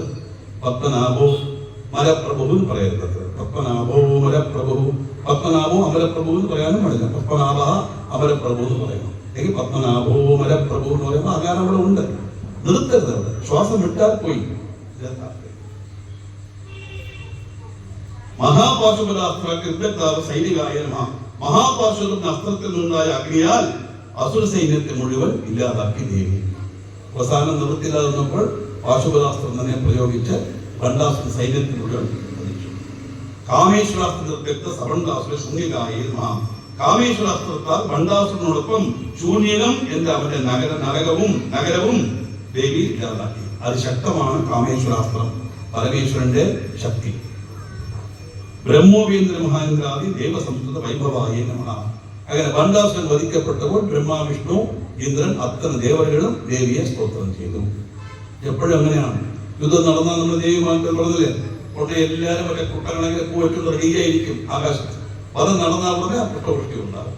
ഇതെല്ലാ കഥയിലും വരുന്നു. പറഞ്ഞാൽ എന്താണ്?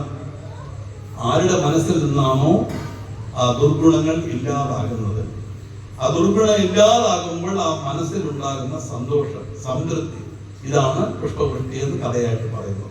അല്ലാതെ ആരും മുകളിൽ ഇരുന്നുകൊണ്ട് പുഷ്പം വർഷിക്കുന്നതല്ല. ഇത് എല്ലാ ദേവന്മാരും സന്തോഷിച്ചെന്ന് പറഞ്ഞാൽ ദുർഗുണങ്ങൾ ഇല്ലാതാവുമ്പോൾ സദ്ഗുണ സമ്പന്നനായിരിക്കുന്നവരുടെ മനസ്സിലുണ്ടാകുന്ന സന്തോഷം നടത്തും. ഹരണേത്രാഗ്യ സംതപ്ത കാമസഞ്ജീവൻ ഔഷധ്യേന മഹാ. പരമേശ്വരന്റെ നേത്രാഗ്നിയാൽ ദഹിപ്പിക്കപ്പെട്ട കാമദേവന് സഞ്ജീവന ഔഷധിയായി ഇരിക്കുന്നവൾ ദേവി. ദാക്ഷായണി നമുക്കറിയാം, ദക്ഷന്റെ മകൾ. സാധാരണ കഥകളൊക്കെ പറഞ്ഞു തരുന്നത് ദക്ഷൻ ദാക്ഷായണിയെ പരമേശ്വരൻ കല്യാണം കഴിച്ചതുകൊണ്ട് ദക്ഷൻ പരമേശ്വരന്റെ വിരോധിയായി എന്നുള്ളതാണ്. പരമേശ്വരൻ ദാക്ഷായണിയെ കല്യാണം കഴിച്ചതിൽ ദക്ഷന് ഒരു വിഷമവുമില്ല. എന്താണ് വിഷമം ചോദിച്ചാൽ, തന്റെ ആരാധനാമൂർത്തിയാണ് പരമേശ്വരൻ, അല്ലെ? ആരാധനാമൂർത്തി മരുമകനായാൽ പിന്നെ എങ്ങനെ നമസ്കരിക്കാൻ പറ്റും, എങ്ങനെ ആരാധിക്കാൻ പറ്റും? ഇത്രയും നാൾ ഞാൻ പൂജിച്ചു വരുന്ന എന്റെ സർവേശ്വരനെ എന്നിൽ നിന്നും അകറ്റി. ഈ ഒരു ദേഷ്യമാണ് ദക്ഷൻ കാണിക്കുന്നതെന്നല്ലാതെ മകളെ കല്യാണം കഴിച്ചു എന്നുള്ള ദേഷ്യമല്ല. അങ്ങനെ ഒരു യാഗം നടത്തി. യാഗത്തിൽ ദാക്ഷായണി വന്നു. പറഞ്ഞപ്പോൾ ഇവൻ പരമേശ്വരനെ അപമാനിച്ചു. ആ നീ ദുഷ്ടനായ നിനക്ക് ശരീരക്ക് വേണ്ട എന്ന് പറഞ്ഞ് ആ തീ തന്നെ ഹോമിച്ചു. അതോടുകൂടി അവന് ഭൂതങ്ങളെല്ലാം വന്ന് യക്ഷനെ ഇല്ലാതാക്കി. ഇങ്ങനെ കഥ ധാരാളം കേട്ടിട്ടുണ്ട്. ദാക്ഷായണി പോയി.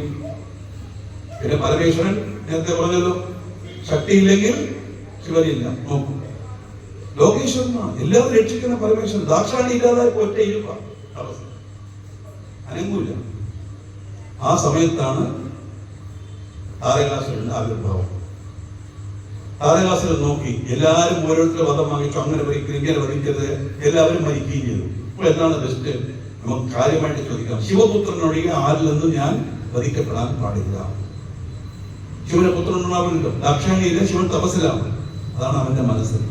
ഈ ദാക്ഷായണി പുനർജന്മപ്പെടുത്ത പാർവതിയായി പർവ്വതപുത്രിയായി വളർന്നു വരികയാണ്.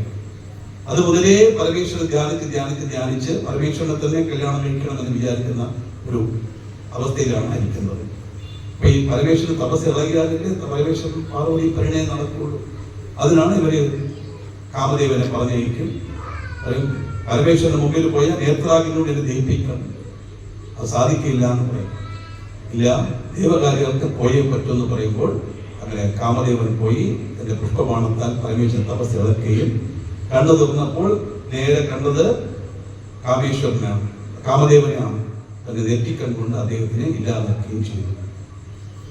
അങ്ങനെ ഇല്ലാതാക്കിയപ്പോൾ അടുത്ത് നിൽക്കുന്നത് പാർവതിയാണ്. പാർവതിയുടെ മുഖം കണ്ടപ്പോൾ ഈ ആക്രോഷവും ദേഷ്യവും അല്പം ശമിച്ചു. അങ്ങനെ പാർവതിയുടെ നിർബന്ധത്തിന് പ്രാർത്ഥനയ്ക്കിണങ്ങി എല്ലാ ദേവന്മാരും ഒന്ന് പ്രാർത്ഥിച്ച് ആ കാമേശ്വരന് വീണ്ടും പ്രവർത്തിക്കാനുള്ള ശേഷി കൊടുത്തു, ശരീരം കൊടുത്തില്ല. രതിദേവി പോയി ചോദിക്കും, കാമേശ്വരന്റെ ഭാര്യ, കഥയാണ്.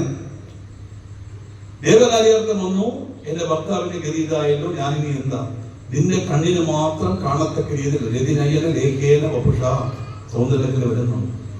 നിന്റെ കണ്ണിന് മാത്രം കാണും, പക്ഷേ ഇവന്റെ പ്രഭാവം ഭൂമിയിൽ ഉണ്ടാകും. കാരണം കാമദേവന്റെ പ്രഭാവം ഭൂമിയിലുണ്ടെങ്കിൽ വംശാഭിവൃദ്ധി ഉണ്ടാവില്ല. എന്തായാലും ചെടികളായാലും കുടികളായാലും മരങ്ങളായാലും പക്ഷികളായാലും മൃഗങ്ങളായാലും എല്ലാത്തിനും കാമം വരണം, ആഗ്രഹം വരണം. ആ സ്ത്രീ പുരുഷ ബന്ധമില്ലെങ്കിൽ ഒരു വംശാഭിവൃദ്ധി നടക്കില്ലല്ലോ, ലോകം നിന്ന് പോകും. അങ്ങനെ എല്ലാ ദേവന്മാരും പ്രാർത്ഥിക്കുകയും ഇവന്റെ പ്രവൃത്തി ഉണ്ടാകുമെന്ന് പറയുകയും ചെയ്യും.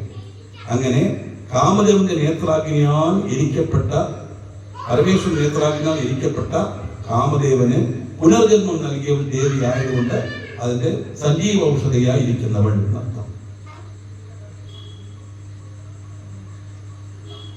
ശ്രീമദ് ഭാഗവതത്തിലേക്ക് സ്വരൂപമുഖ അംഗലായി മഹാ തന്ത്രശാസ്ത്രം അനുസരിച്ച് ദേവിയുടെ സ്വരൂപത്തെ 3 കൂടമായിട്ട് വർണ്ണിക്കുന്നു. ഭാഗവകൂടം, മധ്യകൂടം, ശക്തികൂടം. മുഖത്തിനെ വാഗ്ഭവകൂടമായിട്ടും കഴുത്ത് മുതൽ ഇടുപ്പ് വരെ ഉള്ളത്, അരക്കെട്ട് വരെ ഉള്ളതിനെ മധ്യകൂടമായിട്ടും അരയ്ക്ക് താഴെ ഉള്ളതിനെ ശക്തികൂടമായിട്ടും സങ്കല്പിക്കുന്നു. ഇതിന് പഞ്ചദശാക്ഷരി മന്ത്രം, അത് രഹസ്യമായ മന്ത്രമാണ്. 15 അക്ഷരമുള്ളത്. അന്ന് ശ്രീവിദ്യാ മന്ത്രം. ഇപ്പൊ അത് രഹസ്യമൊന്നുമല്ല. നിങ്ങൾ യൂട്യൂബിലോ ഗൂഗിൾ വീട്ടിലോ പോയിട്ട് പഞ്ചദശാക്ഷര മന്ത്രം ഞാൻ സഹാക്കളാവോ എന്ന് പറഞ്ഞാൽ അത് പാടാൻ തുടങ്ങും. ഇപ്പൊ എല്ലാ രഹസ്യം തന്നെ, പരസ്യമൊന്നുമില്ല. എന്താണ് ഈ പഞ്ചദശാക്ഷരി മന്ത്രം? 15 അക്ഷരങ്ങളുള്ള ശ്രീവിദ്യാ മന്ത്രമാണ് പഞ്ചദശാക്ഷരി മന്ത്രം. ആ 15 അക്ഷരത്തിനെ കണക്കാക്കി ഓരോ അക്ഷരത്തിൽ നിന്നും 20 പദം മതി എടുത്തതാണ് ലളിതാ ത്രിശതി. കകാര രൂപ കല്യാണി കല്യാണ ഗുണശാലി നമ്മൾ അർച്ചന ചെയ്യുന്നില്ലേ? നമുക്ക് ആദ്യത്തെ 20 അക്ഷരം കായിൽ വരും. അപ്പോ പഞ്ചദശാക്ഷരി മന്ത്രത്തിന്റെ അക്ഷരത്തിന്റെ എക്സ്പ്ലനേഷൻ ആണ് 20 പദം. അതാണ് ത്രിശക്തിയുള്ള പ്രാധാന്യം.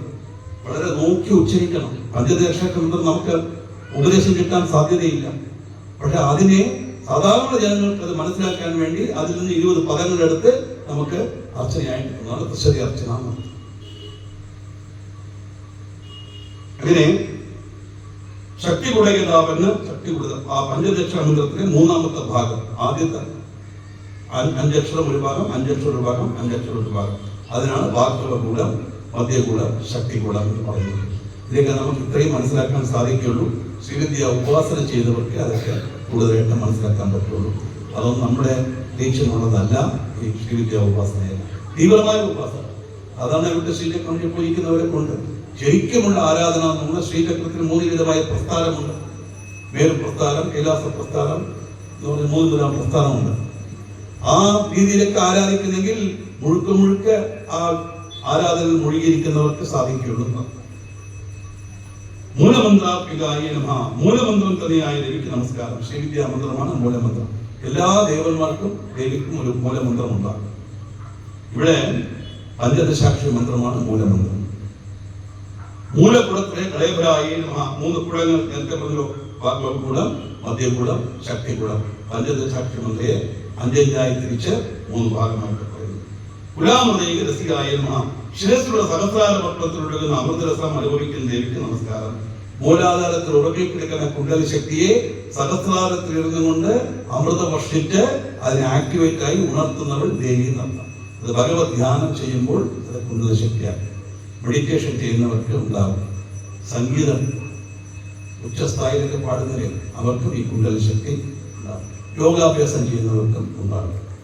പക്ഷെ അതൊക്കെ കുണ്ടലി പ്രയോഗമൊക്കെ ചെയ്യണമെങ്കിൽ അത് ചെയ്ത് അനുഭവിച്ച് ഉള്ള ഒരു ഗുരു മുഖേന നമ്മൾ ചെയ്യണം എന്നല്ലാതെ ആവശ്യമില്ലാതെ നമ്മൾ എന്തെങ്കിലും അതിനകത്ത് പോയാൽ അത് വിപരീതമായ ഫലത്തെ ഉണ്ടാക്കും. കാരണം കുണ്ടലി ശക്തി ആയിക്കഴിഞ്ഞാൽ പിന്നെ അതിനെ അടക്കി നിർത്താനുള്ള കഴിവ് വേണം. അതറിയില്ല, പലർക്കും അറിയില്ല. അവരറിയാതെയാണ് ആ കുണ്ടലി ശക്തി വരുന്നത്. അത് വരുമ്പോൾ എന്താണെന്ന് പറഞ്ഞാൽ അതിന് ഒരു പരിധി കഴിഞ്ഞാൽ അത് നമ്മളെ ആക്രമിക്കാൻ തുടങ്ങും. അങ്ങനെയാണ് ഈ ചീത്ത സ്വഭാവങ്ങളൊക്കെ ഇതുപോലെ വലിയ വലിയ ആൾക്കാർക്കെല്ലാം വരുന്നത്. വലിയ ഗായകന്മാരുടെ മിക്കവാറും വലിയ മ്യൂസിഷ്യനൊക്കെ നോക്കിക്കഴിഞ്ഞാൽ എല്ലാം വരാൻ കാരണം കുണ്ടലി ശക്തിയുടെ കുഴപ്പമാണ്, അവരുടെ കുഴപ്പമല്ല. പക്ഷെ എന്തിനും പാടാതിരിക്കാൻ പറ്റുമോ? പാടാൻ. പക്ഷേ എപ്പോൾ എന്ത് ചെയ്താലും എല്ലാം ഈശ്വരന് അല്പം ഭക്തിയോടുകൂടി ഈശ്വരനെ അർപ്പിച്ച് ചെയ്താൽ ഈ കുണ്ടലി ശക്തിയൊക്കെ അവർ നോക്കിക്കൊള്ളും. നമ്മളൊന്നും ചെയ്യേണ്ട കാര്യമില്ല. പാടാതിരിക്കാൻ പറ്റൂല. പക്ഷെ ഇത് ആക്ടിവേറ്റ് ആവുന്നത് ഇതുപോലുള്ള ആളുകൾക്ക് എന്നുള്ളത് മാത്രം പറഞ്ഞതേ ഉള്ളൂ. കുലാമൃതൈക രസികായ നമഃ. കുലസംഗീത പാലിന്യേ നമഃ. ദേവി ഉപാസനയിൽ ഉദ്ദേശിക്കുന്ന ശാസ്ത്രങ്ങളെ സൂക്ഷിക്കുന്ന ദേവിക്ക് സംരക്ഷിക്കുന്ന ദേവിക്ക് നമസ്കാരം. പറഞ്ഞാൽ ആരെല്ലാം ദേവി ഉപാസന ചെയ്യുന്നുവോ അവർക്ക് എല്ലാ സംരക്ഷണവും കൊടുത്ത് ആ ഉപാസനയെ പൂർത്തീകരിച്ച് അവർക്ക് അനുഗ്രഹം പണുന്നവൾ ദേവി. കുലാംഗനായി നമഃ. സത്കുലത്തിൽ ജന്മം കൊണ്ടവൾ. ഇവിടെ കുലം എന്ന് പറഞ്ഞാൽ ആത്മീകമായ അർത്ഥം സുഷുമ്നാ നാഡി. അതാണ് അതിന്റെ മൂലാധാരത്തിലാണ് ദേവിയുടെ പരാന്നുള്ള ശക്തി.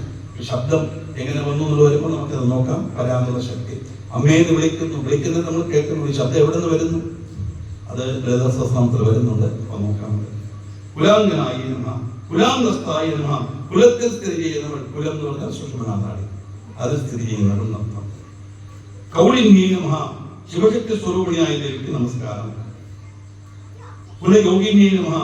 കുലയോഗിനിയായ ദേവിക്ക് നമസ്കാരം. ശ്രീചക്രം വരച്ച് അതിൽ നമ്മൾ ദേവി ആവാഹിച്ചാണ് ശ്രീചക്ര ആരാധന പണുന്നത്. അതിൽ വസിക്കുന്നവൾ നമ്മൾ. ഈ ശ്രീവിദ്യാ മന്ത്രം എന്ന് ഞാൻ പറഞ്ഞല്ലോ, അതുപോലെ ശ്രീവിദ്യാ യന്ത്രമാണ് ശ്രീചക്രം. ആരാധിക്കുന്ന രീതിയാണ് ശ്രീവിദ്യാ തന്ത്രം. മന്ത്രം, യന്ത്രം, തന്ത്രം എല്ലാത്തിനും ഉണ്ട്. അകുലായി നമഃ. കുലമില്ലാത്തവൾ ദേവിക്ക് നമസ്കാരം. കുലമില്ലാത്തവൾ എന്ന് പറഞ്ഞാൽ ഏത് കുലത്തിൽ പിറന്നു എന്ന് പറയാൻ പറ്റില്ല. കാരണം ഇതിനെല്ലാം അതീതമാണല്ലോ ബ്രഹ്മസ്വരൂപം. അപ്പൊ ഇവിടെ ദേവി എന്ന് ഉദ്ദേശിക്കുന്നത് പാർവതിയോ ലക്ഷ്മിയോ സരസ്വതിയോ അല്ല, ആ ബ്രഹ്മത്തെയാണ് ഉദ്ദേശിക്കുന്നത്. അതുകൊണ്ട് കുലാമൃതൈക രസികായ നമഃ.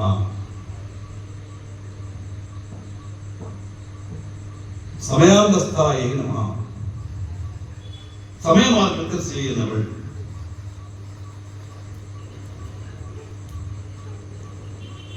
സമയമാർഗം എന്ന് പറഞ്ഞാൽ താന്ത്രിക രീതിയിൽ ദേവിയെ ആരാധിക്കുന്ന ഒരു മാർഗങ്ങളാണ്. അതാണ് സമയാചാര തത്പരായ നമഃ. സമയാചാരത്തിൽ താല്പര്യമുള്ളവൾ. മൂലാധാരത്തിൽ നിന്ന് ഉന്നയിച്ച് സ്വാധിഷ്ഠാനം, മണിപൂരം, മനാഗത, വിശുദ്ധി, ആജ്ഞാന ചക്രങ്ങളിൽ ആവാഹിച്ച് മാനസപൂജ ചെയ്ത് സംസാര പത്മത്തിൽ വസിക്കുന്ന, സഹസ്രാര പത്മം വസിക്കുന്ന ആ ബൈന്ദവ കലയുമായി ചേരുന്നതാണ് ആ ആരാധനാക്രമം. ശരിക്കും അങ്ങനെയാണ് ഈ കപാലമോക്ഷം പണ്ട് സന്യാസിമാർക്ക് കിട്ടിക്കൊണ്ടിരുന്നത്. ഈ കുണ്ടലശക്തിയെ കൊണ്ടുവന്ന് സഹസ്രാരത്തിൽ എത്തുമ്പോൾ മണ്ട ഇങ്ങനെ പിളർക്കും, ആ ആകാശത്തേക്ക് ഒരു പിന്നൽ പിണർ പോലെ ആ ജീവൻ പോകും. അത് ബ്രഹ്മത്തോട് ഐക്യമാകുന്നതാണ് സങ്കല്പം. ഇതാണ് കപാലമോക്ഷം. പണ്ട് ചട്ടമ്പി സ്വാമികൾ കേട്ടിട്ടുണ്ടാവും. അവർക്കെല്ലാം കപാലമോക്ഷം കിട്ടിയിട്ടുണ്ട്. അവർ പറയും ഇന്ന സ്ഥലത്ത് എനിക്ക് സമാധി, അവിടെ പോയിരിക്കും, ആ കുന്നലി എഴുപ്പി കൊണ്ടുപോകും. ഇങ്ങനെയൊക്കെ പണ്ട് കാലത്ത് കിട്ടിക്കൊണ്ടിരുന്നു. മൂലാധാരത്തെ മുഖ്യസ്ഥാനമായി കൊണ്ടവൾ ദേവി. നട്ടലിന്റെ ഏറ്റവും അടുത്ത്, ഞാൻ പറഞ്ഞല്ലോ സുഷുമ്നാദിയുടെ ഏറ്റവും അടുത്താണ് മൂലാധാരം. ആ മൂലാധാരത്തിൽ ബ്രഹ്മഗ്രന്ഥി വിവേകിനിയും കുണ്ടലിനി ഉയർന്ന് സഹസ്രാര പത്രത്തിൽ എത്തുന്ന ആ പ്രക്രിയയാണ് നമ്മൾ ഉദ്ദേശിക്കുന്നത്. ഇതെല്ലാം യോഗാഭ്യാസം ചെയ്യുന്നവർക്ക് മനസ്സിലാവുള്ളൂ. ചില വിഷയങ്ങളൊക്കെ നമുക്ക് വാക്യാർത്ഥം മാത്രമേ എടുക്കാൻ സാധിക്കൂ. മണിപൂരാന്തരിതായ നമഃ. മണിപൂര ചക്രത്തിൽ വിഷ്ണുഗ്രന്ഥിയെ ഭേദിക്കുന്ന ശക്തിയോഗം കേവൾ. ആജ്ഞാചക്രാന്തരാവസ്ഥയെ നമഃ. രുദ്രഗ്രന്ഥി വിഭേദിനിയെ നമഃ. ആജ്ഞാചക്രത്തിലാണ് രുദ്രഗ്രന്ഥിയെ വിഭേദിക്കുന്നത്. ഈ 3 ഗ്രന്ഥിയെ വിഭേദിച്ചാണ് ഈ കുണ്ടല ശക്തി ആ സഹസ്രാർത്ഥത്തിൽ എത്തുന്നത്. അതാണ് ദീപബ്രഹ്മൈക്യം, അതാണ് മോക്ഷം. സഹസ്രാരാം ഉദാരൂഢായ നമഃ. സഹസ്രാരം എന്ന് പറയുന്നത് മൂർധാവിലുള്ള ഭാഗം. സുധാസാരാം വർഷിംഗേ നമഃ. അമൃതപ്രവാഹം ചെയ്യുന്നവൻ ദേവി. എങ്ങനെ? തടില്ലത സമരുച്ഛേ നമഃ. മിന്നൽ പിണർ പോലെ കാന്തിയുള്ളവൾ. ആ മിന്നൽ ശരിക്കും ഈ കണ്ണുകൊണ്ട് കാണാൻ പാടില്ല, ഫീസായി പോകും. എന്നാലും ചിലപ്പോൾ നമ്മൾ അബദ്ധത്തിൽ വണ്ടിയിൽ പോകുമ്പോഴോ കാറിൽ പോകുമ്പോഴോ അറിയാണ്ട് ചിലപ്പോൾ കാണും. എന്തൊരു പ്രകാശമായിരിക്കുന്നറിയാം. ഒരു ലൈൻ പോലെ പെട്ടെന്ന് നോക്കിയിട്ട് ഇവിടെ പറഞ്ഞല്ലേ, ആ മിന്നൽ കൊടി പോലെ പ്രകാശിക്കുന്നവൾ എന്ന് പറഞ്ഞാൽ ആ പ്രകാശത്തെ വർണ്ണിക്കാൻ സാധിക്കില്ല. തടിലുള്ള സമർപ്പിക്കുന്ന ഷഡ്ചക്രോപരി സംസ്ഥിതായ ഷഡ്ചക്രം എന്ന് പറഞ്ഞാൽ 6 ചക്രം. മൂലം, സ്വാധിഷ്ഠാനം, മണിപൂരം, അനാഗത, വിശുദ്ധി, ആജ്ഞ. ഈ 6 ചക്രത്തിന് മുകളിൽ 7ാമത്തെ ചക്രത്തിൽ സഹസ്രാര ചക്രത്തിൽ വസിക്കുന്നവൾ എന്നർത്ഥം. മഹാശക്തിയെ ഉത്സവപ്രിയായ ദേവിക്ക് നമസ്കാരം. ഉത്സവം എന്നാൽ സഹസ്രാര പത്മത്തിലൂടെ ശിവശക്തി യോഗം എന്നർത്ഥം. ഉത്സവം നമ്മുടെ അമ്പലത്തിലെ ഉത്സവം അല്ല ഉദ്ദേശിക്കുന്നത്. ഉത്സവം ഉദ്ദേശിക്കുന്നത് ശിവശക്തി ഐക്യത്തോടെ ഇരിക്കുന്ന ആ ഒരവസ്ഥ. അത് ബ്രഹ്മം. കുണ്ടലിനി ദേവി, കുണ്ടലി ശക്തിയായിരിക്കുന്ന ദേവി നമസ്കാരം. ഈ കുണ്ടലിനി എന്ന് പറയുന്നത് മൂലാധാരത്തിന് താഴെ 3 ചുറ്റും 1/2 ചുറ്റും ഉള്ളിൽ സപ്പാത്തിന്റെ നെടുത്ത താമരത്തണ്ട് പോലെ സപ്പാകൃതിയിൽ ഇരിക്കുന്ന ഒരു ശക്തിയാണ് കുണ്ടലി ശക്തി. അത് തന്നെയാണ് നമ്മളെല്ലാം ചെയ്യിക്കുന്നത്. വിസതന്തു തമീയത്തിൽ താമരവളയത്തിലെ നൂല് പോലെ നിലനിർത്ത ശക്തിയായിരിക്കുന്ന ദേവി. അങ്ങനെയുള്ള ദേവി ഭവാനി നമഃ. ഭവൻ എന്ന് പറഞ്ഞാൽ പരമേശ്വരൻ. ഭവാനി പരമേശ്വരന്റെ ശക്തി എന്നർത്ഥം. ഭാവനാഗമ്യായി നമഃ. ധ്യാനത്താൽ പ്രാപിക്കേണ്ടവൾ. ധ്യാനം കൊണ്ട് ദേവിയെ പ്രാപിക്കുന്ന വെച്ചാൽ ധ്യാനത്തിലൂടെ മാത്രമേ ഈശ്വര സ്വരൂപത്തെ സാക്ഷാത്കരിക്കാൻ സാധിക്കുകയുള്ളൂ. ധ്യാനം എന്ന് പറഞ്ഞാൽ എന്താണ്? നമ്മൾ തന്നെ ദേവിയായി മാറുന്നു. ആൾപ്പെടെ അതാണ് മനസ്സ് ധ്യാനിച്ച് വരുമ്പോൾ നമ്മൾ തന്നെ ഈശ്വരനായിട്ട് മാറുന്നു. ഭവാന്റെ പുരാരികായ നമഃ. സംസാരമാകുന്ന ഘോരമലത്തെ വെട്ടിത്തെളിക്കുന്നവൾ ദേവി. സംസാരം എന്ന് പറഞ്ഞാൽ ജനിച്ച് വളർന്ന് മരിച്ച് വീണ്ടും ജനിച്ച് പുനരഭിജനനം, പുനരഭി മരണം, പുനരഭി ജനനി, ജഡരേ ശയനം എന്ന് പറയുന്ന മാതിരി വീണ്ടും വീണ്ടും ആവർത്തിച്ചുകൊണ്ടേയിരിക്കും. ആർക്ക്? ആഗ്രഹമുള്ളവർക്ക്. അതുകൊണ്ടാണ് ആഗ്രഹങ്ങൾ വന്നുപോയാൽ എങ്ങനെയെങ്കിലും അത് സാധിപ്പിക്കാൻ ശ്രമിക്കണം. അത് കഴിഞ്ഞാൽ സാധിച്ചു വരുമ്പോൾ ഒരു ലെവലെത്തുമ്പോൾ എല്ലാത്തിലും നമുക്കൊരു ഇച്ഛയ്ക്ക് ഉണ്ടാവും, അല്ലെ? ഭക്ഷണമായാലും ശരി, എന്ത് കാര്യമായാലും കുറച്ചു നാൾ കഴിയുമ്പോൾ ബോറടിച്ചെന്ന് പറയും, കണ്ടിട്ട് ബോറടിക്കുന്നു. ആ ഒരു വിച്ഛക്തി വരും. ഈ സംസാരം എന്ന് പറയുന്നത് ഇന്ന് സന്തോഷത്തെ കൊടുക്കുന്നു, ഇതിനെ നാളെ ദുഃഖത്തിന് കൊടുക്കും എന്നുള്ളത് അനുഭവിച്ചു വരുമ്പോൾ ഈ സംസാരത്തിലൂടെ നമുക്ക് വെറുപ്പുണ്ടാകും. അതാണ് സംസാര വിക്ഷേപം. അങ്ങനെ സംസാരമാകുന്ന ആ കാടിനെ വെട്ടിത്തെളിക്കുന്ന കോടാലിയായിരിക്കുന്നവൾ ദേവി എന്ന് പറഞ്ഞാൽ നമ്മുടെ ഉള്ളിലുള്ള ആഗ്രഹങ്ങളെല്ലാം ഇല്ലാതാക്കി ആ സംസാരത്തിൽ നിന്നും നമ്മളെ കരകയറ്റി മോക്ഷമാകുന്ന സാമ്രാജ്യത്തെ നമുക്ക് കൊടുക്കുന്നവൾ നടത്തും. ഭദ്രപ്രിയായി നമഃ. ഭദ്ര എന്ന് പറഞ്ഞാൽ ഭക്തന്മാർക്ക് മംഗളത്തെ ചെയ്യുന്നവൾ. അതാണ് ഭദ്ര പ്രത്യേകം. അത് ദുർഗ. ദുർഗ ദുഃഖാർത്തി നാശിനി. ദുർഗ എന്ന് പറഞ്ഞാൽ ദുഃഖത്തെ ഇല്ലാതാക്കുന്നവൾ. ദുഃഖത്തെ ഇല്ലാതാക്കുന്നവൾ മാത്രമല്ല, സുഖത്തെ നൽകുന്നവളുമാണ്. അതാണ് ഭദ്ര. അമേ നാരായണ ഭദ്രേ നാരായണ എന്ന് പറഞ്ഞാൽ ഭദ്ര എന്ന് പറഞ്ഞാൽ നമ്മൾ ഭദ്രകാളി എന്ന് പറഞ്ഞാൽ നമ്മൾ പേടിക്കും. ഭദ്രത്തെ ചെയ്യുന്നവളാണ് ഭദ്രകാളി. നമ്മുടെ ദേഷ്യം വരുമ്പോൾ ഭദ്രകാളിയെ പോലെ തുറന്ന ആളുകൾ പറയുന്നു. ഇനി ആരെങ്ങനെ പറഞ്ഞാൽ വിഷമിക്കേണ്ട, നല്ലതാണ് പറയുന്നത്. അവരറിയാതെ പറഞ്ഞാലും നല്ലതാണ് പറയുന്നത്. എന്നെ ഭദ്രകാളി എന്ന് വിളിച്ചു ആരും വിഷമിക്കരുത്, നല്ലത് ചെയ്യുന്നതാണ് നിങ്ങളെന്നാ അവർ പറയുന്നു. അവർക്ക് അർത്ഥം അറിഞ്ഞൂടാ, നമുക്കറിയാമല്ലോ. ഇനി വിഷമിക്കേ വേണ്ട. ഭദ്രകാളി എന്ന് ആരെങ്കിലും നമ്മളെ പറഞ്ഞാൽ ഞാൻ ഭദ്രകാളി തന്നെയാണ്, സന്തോഷിക്കണം. നീയെങ്കിലും എന്നെ മനസ്സിലാക്കിയല്ലോ, നന്നായിരിക്കട്ടെ എന്ന് ആശീർവദിക്കും. ഭദ്രകാളി എന്ന് പറഞ്ഞാൽ അതല്ല ഉദ്ദേശിക്കുന്നത്. ഭദ്രത്തെ ചെയ്യുന്നവൾ ആണ് ഭദ്രകാളി. ഭദ്രപ്രിയായ നമഃ. ഭദ്രമൂർത്തിയെ നമഃ. ഈ മംഗളത്തെ ഒരു രൂപമായി സങ്കല്പിച്ചാൽ ആ രൂപമായി ഇരിക്കുന്നവൾ ഭദ്ര ദേവി നടത്താം. മംഗള സ്വരൂപിണി. ഭദ്രമൂർത്തിയെ നമഃ. ഭക്ത സൗഭാഗ്യദായിനിയെ നമഃ. ഭക്തന്മാർക്ക് എല്ലാ സൗഭാഗ്യത്തെയും നൽകുന്നവൾ. സൗഭാഗ്യം എന്ന് പറഞ്ഞാൽ ഉടനെ മനസ്സിലാക്കണം, എല്ലാം കിട്ടിയാൽ മാത്രം പോരാ, തന്നിട്ട് അനുഭവിപ്പിച്ച് അതിനുള്ള ആഗ്രഹവും തന്ന് അവസരവും തന്ന് ആയുസ്സും തന്ന് അനുഭവിക്കുന്നവൾ. അല്ലെ, എല്ലാം തന്നിട്ട് അനുഭവിക്കാനുള്ള കഴിവുകൊണ്ട് എല്ലാം കൊണ്ട് ആയുസ് തന്നില്ലെങ്കിൽ എന്ത് ചെയ്യാൻ പറ്റും? അതാണ് പരമേശ്വരൻ ചോദിക്കുന്നത്. ശ്രീരുദ്രത്തിലെ ശമനത്തിലെ മന്ത്രം തന്നെ ഇതാണ്. വാദിഷ്ടമേ പ്രസവഷ്ടമേ പ്രതിഷ്ഠമേ പ്രതിഷ്ഠമേ എന്ന് ചോദിക്കുമ്പോൾ എല്ലാം ഇത് തന്നെയാണ് പറയുന്നത്. പരമേശ്വര, എനിക്ക് ഇന്ന സാധനങ്ങൾ വേണം. എന്നാൽ മാത്രം പോരാ, നല്ല ഭക്ഷണം വേണം. ഭക്ഷണം കഴിച്ചാൽ ദഹിക്കണം. ദഹിച്ചാൽ അടുത്തത് വീണ്ടും വിശക്കണം. അപ്പൊ ഈ ആവർത്തനം ഉണ്ടായേ ഇരിക്കണം എന്ന് പറഞ്ഞാൽ കണ്ടിന്യൂസ് ആയിട്ട് ഇത് കിട്ടിക്കൊണ്ടിരിക്കണം. അതാണ് വാചഷ്ടമേ എന്നുള്ള പദത്തിൽ വരുന്നത്. ഭക്തിപ്രിയായി നമഃ. ഭക്തന്മാരിൽ പ്രീതിയുള്ളവർ. ഈശ്വരോന്മുഖമായി മനസ്സിന്റെ പ്രവാഹവും അതനുസരിച്ചുള്ള കർമ്മങ്ങളുമാണ് ഭക്തി എന്നർത്ഥം. ഭക്തി എന്ന വാക്കിന് ശരിക്കുള്ള അർത്ഥം ശ്രദ്ധ. അല്ലാതെ കളറുകളോ വേഷങ്ങളോ ധാരാളം മാലകളോ ഇട്ടത് മാത്രം അത് ഭക്തി അല്ലെന്നല്ല ഞാൻ പറയുന്നത്. അതുകൊണ്ട് മാത്രം ഭക്തി ആവില്ല. ശ്രദ്ധയുണ്ടെങ്കിലേ ആ ഭക്തിക്ക് അർത്ഥമുള്ളൂ.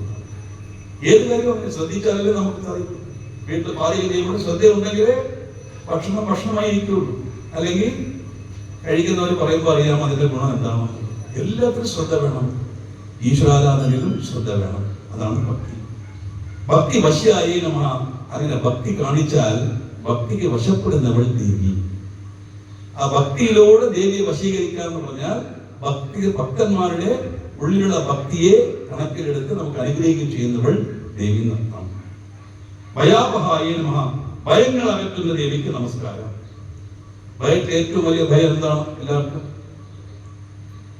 ഭയം. ചത്തുപോകും. ഭയന്നാലും ഭയന്നില്ലെങ്കിലും ഇവിടെ വിളിച്ചിരുത്തി ഇങ്ങനെ ചാവെന്ന് പറയലേ എന്ന് വിചാരിക്കരുത്. ജന്മം എന്ന വാക്കിന് ജാ ജനനത്തെയും മാ മരണത്തെയും വിളിക്കും. എന്തുകൊണ്ട് ഭയത്തെ മറക്കാൻ പാടില്ല?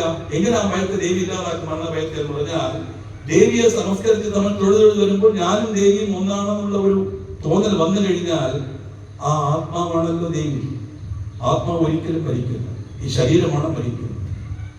ആത്മാവ് അങ്ങനെ തന്നെയില്ല. ആത്മാ ശരീരം വിട്ട് വെളിയിൽ ഇറങ്ങുന്നു. അതുകൊണ്ടാണ് ഐസിയുണിറ്റ് വെന്റിലേറ്റർ ഇരിക്കുന്നവരെ വലിയ എങ്ങനെ ഉണ്ട്, അമ്മൂമ്മയ്ക്ക് എങ്ങനെ ഉണ്ട് ചോദിക്കുന്നു.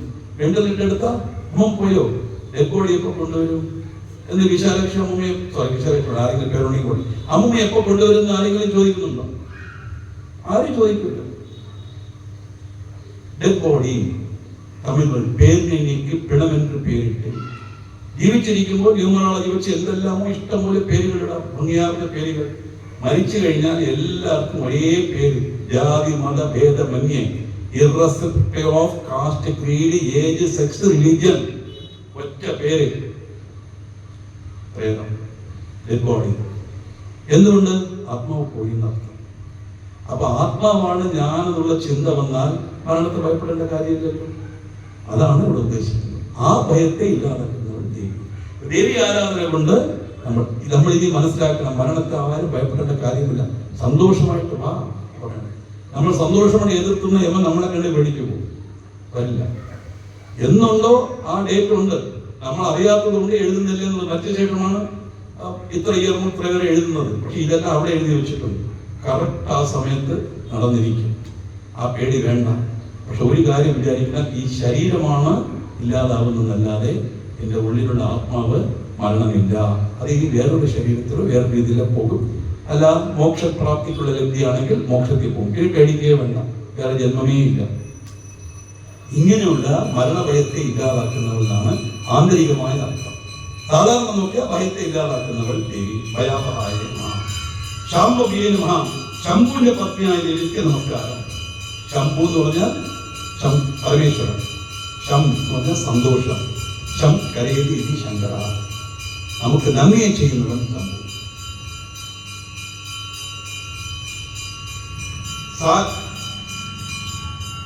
ശാരദാരാധ്യായ നമഃ. ശാരദ എന്ന് പറഞ്ഞാൽ സരസ്വതി. സരസ്വതിയാൽ പൂജിക്കപ്പെടുന്നവൾ എന്ന് പറഞ്ഞാൽ ഇവിടെ സരസ്വതിയാൽ പൂജിക്കപ്പെടുന്നു എന്ന് പറഞ്ഞു. പാർവതിയെ സരസ്വതി പൂജിച്ചു എന്നുള്ള അർത്ഥത്തിലല്ല എടുക്കേണ്ടത്. സരസ്വതിയാൽ പൂജിക്കപ്പെടുന്നവൾ എന്ന് പറഞ്ഞാൽ നമ്മളെല്ലാം പൂജിക്കുന്ന സരസ്വതി, അതിന് അതീതമായ ശക്തി ആ ബ്രഹ്മം. ബ്രഹ്മത്തെ നമ്മൾ സരസ്വതിയുടെ രൂപത്തിൽ നമ്മൾ ആരാധിക്കുന്നു. ആ സരസ്വതി ബ്രഹ്മത്തെ ആരാധിക്കുന്നു എന്ന് പറഞ്ഞാൽ നമ്മൾ ആരാധിക്കുന്ന ആരാധനയെല്ലാം ആ ബ്രഹ്മത്തിനാണ് പോകുന്നത്. അത് ആകാശപ്പെടുത്തുന്നതും യഥാകശാഗരം സർവദേവ നമസ്കാരം കേശവം പ്രതികച്ചതി. കേശവം നമ്മുടെ മഹാവിഷ്ണു എന്ന് എടുക്കരുത്. കേശവം നമ്മളെ പറയുന്നത് ബ്രഹ്മത്തിനൊരു പേര് കൊടുക്കുന്നു, അത്രയോ. ശർവാണീ മഹാ. ശർവന്റെ പരമേശ്വരന്റെ പത്നിയായ ദേവിക്ക് നമസ്കാരം. ശർമ്മദായിനീ മഹാ. സുഖത്തെ നൽകുന്നവൾ. സുഖം എന്ന് പറഞ്ഞാൽ എന്തെല്ലാം നമുക്ക് ഫേവറായിട്ട് വരുന്നോ അതെല്ലാം സുഖം ലൗകികത്തിൽ. ശരിക്കും ആത്മീയത്തിലെ സുഖം എപ്പോഴാണ് കിട്ടുന്നത്? ജീവൻ ബ്രഹ്മത്തോട് ഐക്യമായി മോക്ഷം കിട്ടും. എല്ലാവർക്കും മോക്ഷം കിട്ടും കേട്ടോ, ആരും വിഷമിക്കുന്നു. എങ്ങനെ നമ്മൾ വീട്ടിൽ നിന്ന് വന്ന് ഇവിടെ കഴിഞ്ഞ പ്രഭാഷണ നേരത്തിൽ നമ്മൾ വീട്ടിൽ പോകുന്നു, അതേപോലെ ബ്രഹ്മത്തിൽ നിന്നും തിരിച്ച ബ്രഹ്മത്തിലോട്ട് ജീവൻ പോയേ പറ്റൂ. അതാണ് ലിംഗം. ലം ലയനം ഗം ഗമനം. എതിൽ നിന്ന് വന്നുവോ അതിൽ പോയി നമ്മൾ ലയിക്കും. 84 ലക്ഷം പിറവി ഉണ്ടെന്നാണ് കണക്ക് പറയുന്നത്. 70 ലക്ഷം ചെടികൾ, കൊടികൾ, മരങ്ങൾ, മൃഗങ്ങൾ, പക്ഷികൾ. 5 ലക്ഷം ഈശ്വര തുല്യമായ പിറവികൾ. 9 ലക്ഷം മനുഷ്യ പിറവികൾ. ദുർലഭം. അപ്പൊ എന്തായാലും മോശം കിട്ടുമല്ലോ, പിന്നെ എന്തിനീ കഷ്ടപ്പെടുന്നത്? നമ്മൾ ഇരിക്കുന്ന അടിച്ചു പൊളിച്ച് ജീവിക്കാം എന്നുള്ള തോന്നൽ വരണ്ട. ജീവിക്കാം, പക്ഷേ മോക്ഷത്തിലോട്ടുള്ള ഡ്യൂറേഷൻ കൂടിക്കൊണ്ടേയിരിക്കും. പിന്നെയും വീണ്ടും ജനിച്ച് വീണ്ടും മരിച്ച് വീണ്ടും ജനിച്ച് ഇങ്ങനെ തന്നെ മാസ്ക് ഇട്ടുകൊണ്ട് നടന്ന് സാനിറ്ററി തേച്ചുകൊണ്ട് നടക്കാം. സത്കർമ്മങ്ങൾ ചെയ്യുമ്പോൾ ആ ഡ്യൂറേഷൻ കുറയും. അതെങ്ങനെ കുറയും? ഒരു ചെടിയായി ജനിക്കേണ്ടി വന്നാൽ പോലും ഒരു തുളസിയായിട്ട് ജനിക്കും, അല്ലേ? ഒന്നുകിൽ ആരെങ്കിലും നുള്ളി എടുത്തുകൊണ്ട് പോകും, അല്ലെങ്കിൽ 4 ദിവസം കഴിയുമ്പോൾ കരിയെ പാടി, അല്ലെങ്കിൽ തൊട്ടാവാടിയായിട്ട് ജനിക്കും. ആരെങ്കിലും ചവിട്ടിയാൽ മതി, അതിന് മോക്ഷം. ഇങ്ങനെ പെട്ടെന്ന് ജന്മങ്ങൾ തീരുന്നല്ലാതെ ഡ്യൂറേഷൻ കുറയുന്നത്. അതാണ് സത്കർമ്മങ്ങൾ ചെയ്യുന്നത് കൊണ്ടുള്ള ഗുണം. ജീവപരം ഐക്യമാണ് യഥാർത്ഥ സുഖം. ആ സുഖത്തെ നൽകുന്നവൾ ദേവി.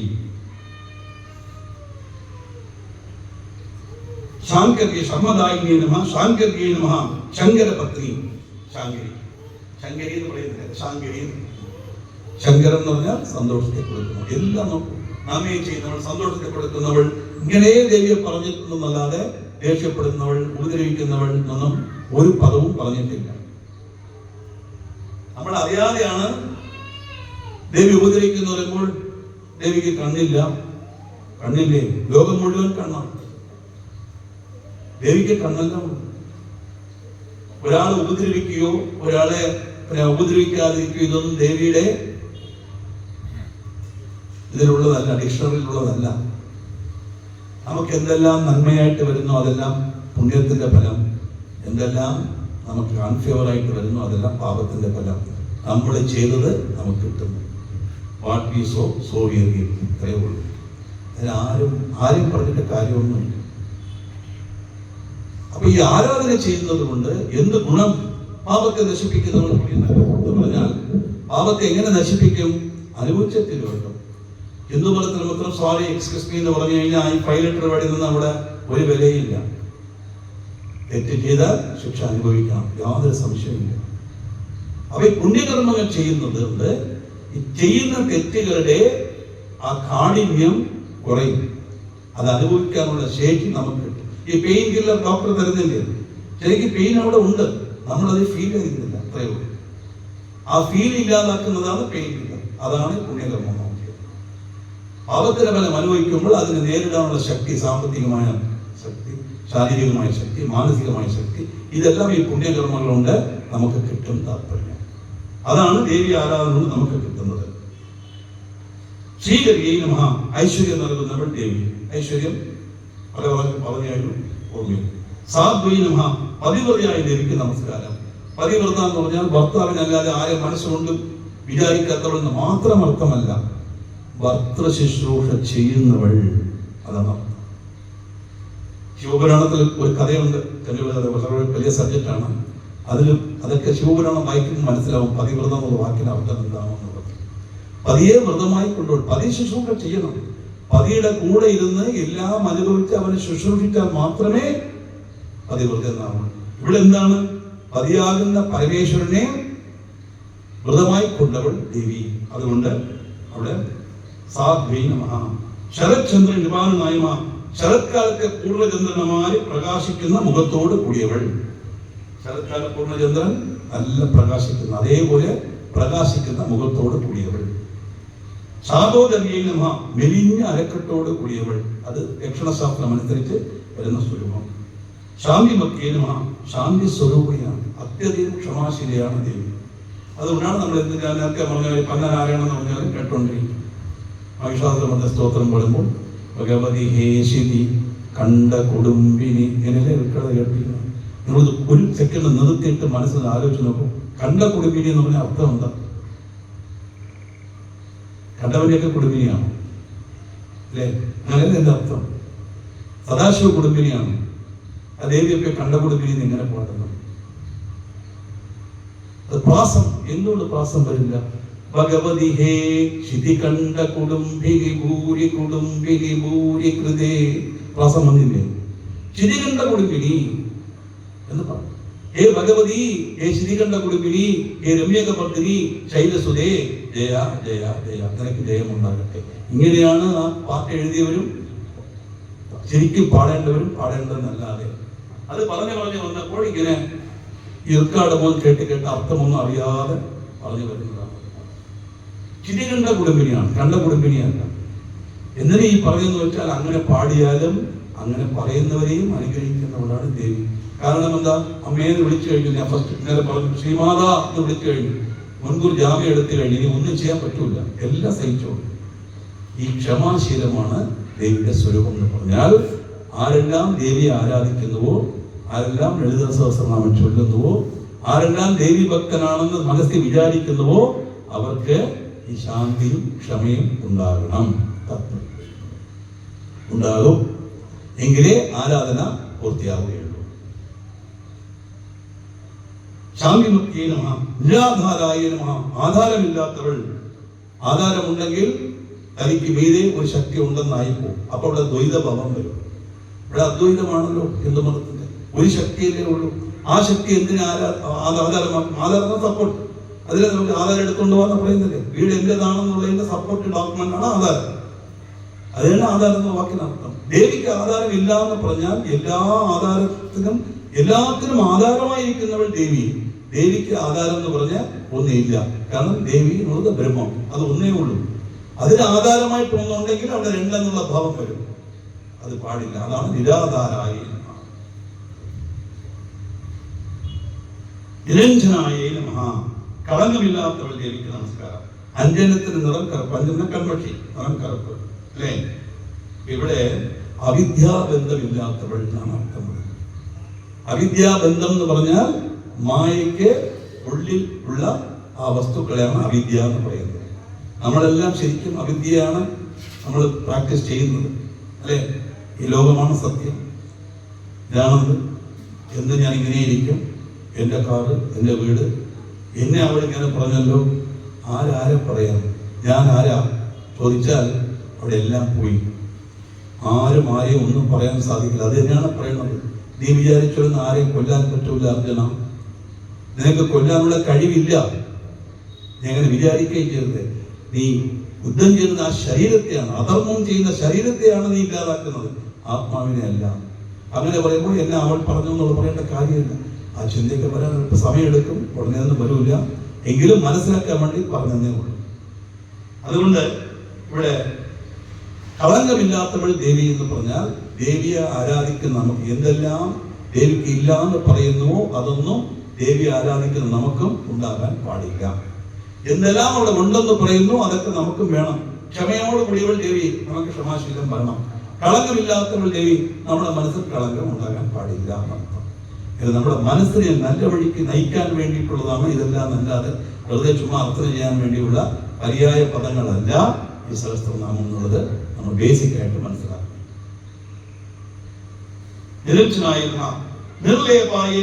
കർമ്മത്തിനെ കരപുരളാത്തവൾ ദേവി, അമാം കർമ്മണി നിബന്ധി എന്ന് പറയുന്നുണ്ട്. കർമ്മങ്ങളെല്ലാം നമുക്കാണ്. ഈ ദേവിക്കൊന്നും ഈ കർമ്മങ്ങളിലൊന്നും കരപുരളത്തില്ല എന്ന് പറഞ്ഞാൽ കർമ്മങ്ങളൊന്നും അവർക്ക് എന്താണ് കർമ്മം ചെയ്യാനുള്ളത്? കർമ്മം ചെയ്യണക്ക് നമ്മുടെ ജോലിയാണ്. എല്ലാം ചെയ്തിട്ട് ഈശ്വരൻ അർപ്പിച്ചേക്കണം. ഫലങ്ങൾ നമ്മൾ പ്രതീക്ഷിക്കരുത്. അതാണ് കമ്മൂല പാടിയത്. കർമ്മം ചെയ്യുക നമ്മുടെ ലക്ഷ്യം, കർമ്മഫലം തരും ഈശ്വരനല്ലോ. ഉയർന്ന പാട്ടാണ് കേട്ടോ. ഈശ്വര ചിന്തയിലൊന്നേ മനുഷ്യന് ശാശ്വതമേ ഉലകിൽ. ഒരേ ബ്രഹ്മമാണ് സത്യം എന്നുള്ള അവിടെ വന്നില്ല. സിമ്പിൾ മലയാളത്തിൽ നമുക്ക് മനസ്സിലാക്കുന്ന ഭാഷ. ഈശ്വര ചിന്തയിലൊന്നേ മനുഷ്യന് ശാശ്വതമേ ഉലകിൽ. വേറെ ഒന്നും ശാശ്വതമില്ല. ഭാര്യയ്ക്ക് ഭർത്താവോ, ഭർത്താവിന് ഭാര്യയോ, അമ്മയ്ക്ക് കുഞ്ഞോ, കുഞ്ഞിന് അമ്മയോ, എന്ത് റിലേഷനോ, സ്വത്തോ, കാറോ, ബംഗ്ലാവോ ഒന്നും നമുക്ക് സ്വന്തമല്ല, ശാശ്വതമല്ല. സ്വന്തമല്ല, ശാശ്വതമല്ല. ശാശ്വതമാണെങ്കിൽ അത് എന്ത് നമ്മുടെ കൂടെ ഇരിക്കണം? ഇല്ലല്ലോ. ഒന്ന് നമ്മളെ വിട്ട് അത് പോകില്ല, അതിനെ വിട്ട് നമ്മൾ പോകും. ഏതെങ്കിലും ഒന്നും നടക്കൂല. അപ്പൊ ശാശ്വതം എന്താണ്? ഈശ്വര ചിന്ത മാത്രം ഉണ്ടെങ്കിൽ നമ്മളെ വിട്ട് പോകില്ല. അതുകൊണ്ട് കർമ്മം നമ്മൾ ചെയ്യണം. കർമ്മം ഫലം തരുന്നത് ഈശ്വരൻ. അങ്ങനെ എന്ത് കർമ്മം ചെയ്താലും ഈശ്വരനെ മനസ്സിൽ വിചാരിച്ചുകൊണ്ട് അത് ചെയ്താൽ അത് നല്ല പുതിയ സാരി വാങ്ങിച്ചു, ഓണത്തിന് നല്ല സാരി വാങ്ങിച്ചു, ഞാനാണ് രാമചന്ദ്രൻ വാങ്ങിച്ചത് എന്നുള്ള ചിന്തയിൽ കൊടുക്കാതെ കല്ലറമ്മ ദേവിയുടെ അനുഗ്രഹം കൊണ്ട് എനിക്ക് നല്ലൊരു സാരി കിട്ടി എന്ന് വിചാരിച്ചുകൊണ്ട് കൊടുക്കണം. അത്രയേ പറയുന്നു. ഞാൻ എന്നുള്ള ഭാവം അവിടെ ഇല്ലാതായി. നിങ്ങൾ തന്നെ വാങ്ങി പൈസ കൊടുത്ത് കല്ലറമ്മ ദേവിയുടെ ക്ഷേത്രത്തിന് വാങ്ങിച്ചു തന്നതല്ല, നമ്മൾ തന്നെ വാങ്ങി. പക്ഷെ എങ്ങനെ വാങ്ങി? നമ്മൾ ദേവിയുടെ അനുഗ്രഹം കൊണ്ടാണ് ഇത് വാങ്ങാനുള്ള ഒരു സാധ്യതയും അതിനുള്ള സൗകര്യവും എനിക്ക് തന്നത് ദേവിയാണ്. ഈ ചിന്തയോടുകൂടി എന്തൊരു കാര്യം അനുഭവിച്ചാലും ശരി തന്നെ. ഭക്ഷണം കഴിക്കുമ്പോൾ സാധാരണ മറ്റുള്ള എന്തെങ്കിലും ശകലം എടുത്ത് മാറ്റി വയ്ക്കും, പഞ്ചഭൂതങ്ങൾക്ക് കൊടുക്കുന്നു. നമ്മൾ അങ്ങനൊന്നും ചെയ്തെങ്കിൽ തൊഴുതിട്ട് ഈശ്വര ദേവിയുടെ അനുഗ്രഹം കൊണ്ട് എനിക്കിന്ന് ഭക്ഷണം കിട്ടി. ഭക്ഷണം ഉണ്ടാക്കുമ്പോൾ അതുപോലെ തന്നെ എന്ന് ഞാൻ ഉണ്ടാക്കുന്ന ഭക്ഷണം 10 പേര് കഴിക്കും. 10 പേർക്ക് ഭക്ഷണം ഉണ്ടാക്കി കൊടുക്കാനുള്ള ഭാഗ്യം എനിക്ക് ദേവി തന്നു എന്ന് വിചാരിച്ചുകൊണ്ട് ചെയ്താൽ അടുക്കളയുടെ ജോലി നമുക്ക് പ്രയാസമായിട്ട് തോന്നില്ല എന്നർത്ഥം. അല്ലെങ്കിൽ രാവിലെ എടിച്ച് തുടങ്ങി അടിക്കുന്നില്ല എന്ന് തന്നെ ഇതിന്റെ മുക്തി കിട്ടുമോ? അത് നമ്മുടെ കടമയാണ്, മഹാഭാഗ്യമാണ്. പറയുന്ന എളുപ്പ സാറേ ചെയ്യുന്ന സ്ത്രീകൾക്കല്ലേ അറിയുള്ളൂ നിങ്ങൾക്ക് തോന്നും. ഇല്ലെന്നല്ല പറയുന്നത്. ആ പ്രയാസത്തെ പ്രയാസമായി കാണാതെ ഇന്ന് എനിക്ക് കിട്ടിയ ഈ ഒരു സൗഭാഗ്യം, ഞാൻ ഉണ്ടാക്കുന്ന ഭക്ഷണം എന്റെ വീട്ടിൽ 5 പേര് കഴിക്കുന്നു, അവർക്ക് ഭക്ഷണം ഉണ്ടാക്കാനുള്ള ഭാഗ്യം എനിക്ക് കിട്ടിയതെന്ന ചിന്തയോടുകൂടി ദേവി അനുഗ്രഹിച്ചതാണ് എന്ന് ചിന്തിച്ച് നിങ്ങൾ ലൈറ്റ് കഴിച്ചു നോക്കൂ. നിങ്ങൾക്ക് ക്ഷീണവും തോന്നൂല, പ്രയാസവും തോന്നൂല. ആ ഭക്ഷണത്തിന് രുചിയും ഏറെ ആയിരിക്കും, സംശയമേ വേണ്ട. വീട്ടിൽ ചോദിക്കും.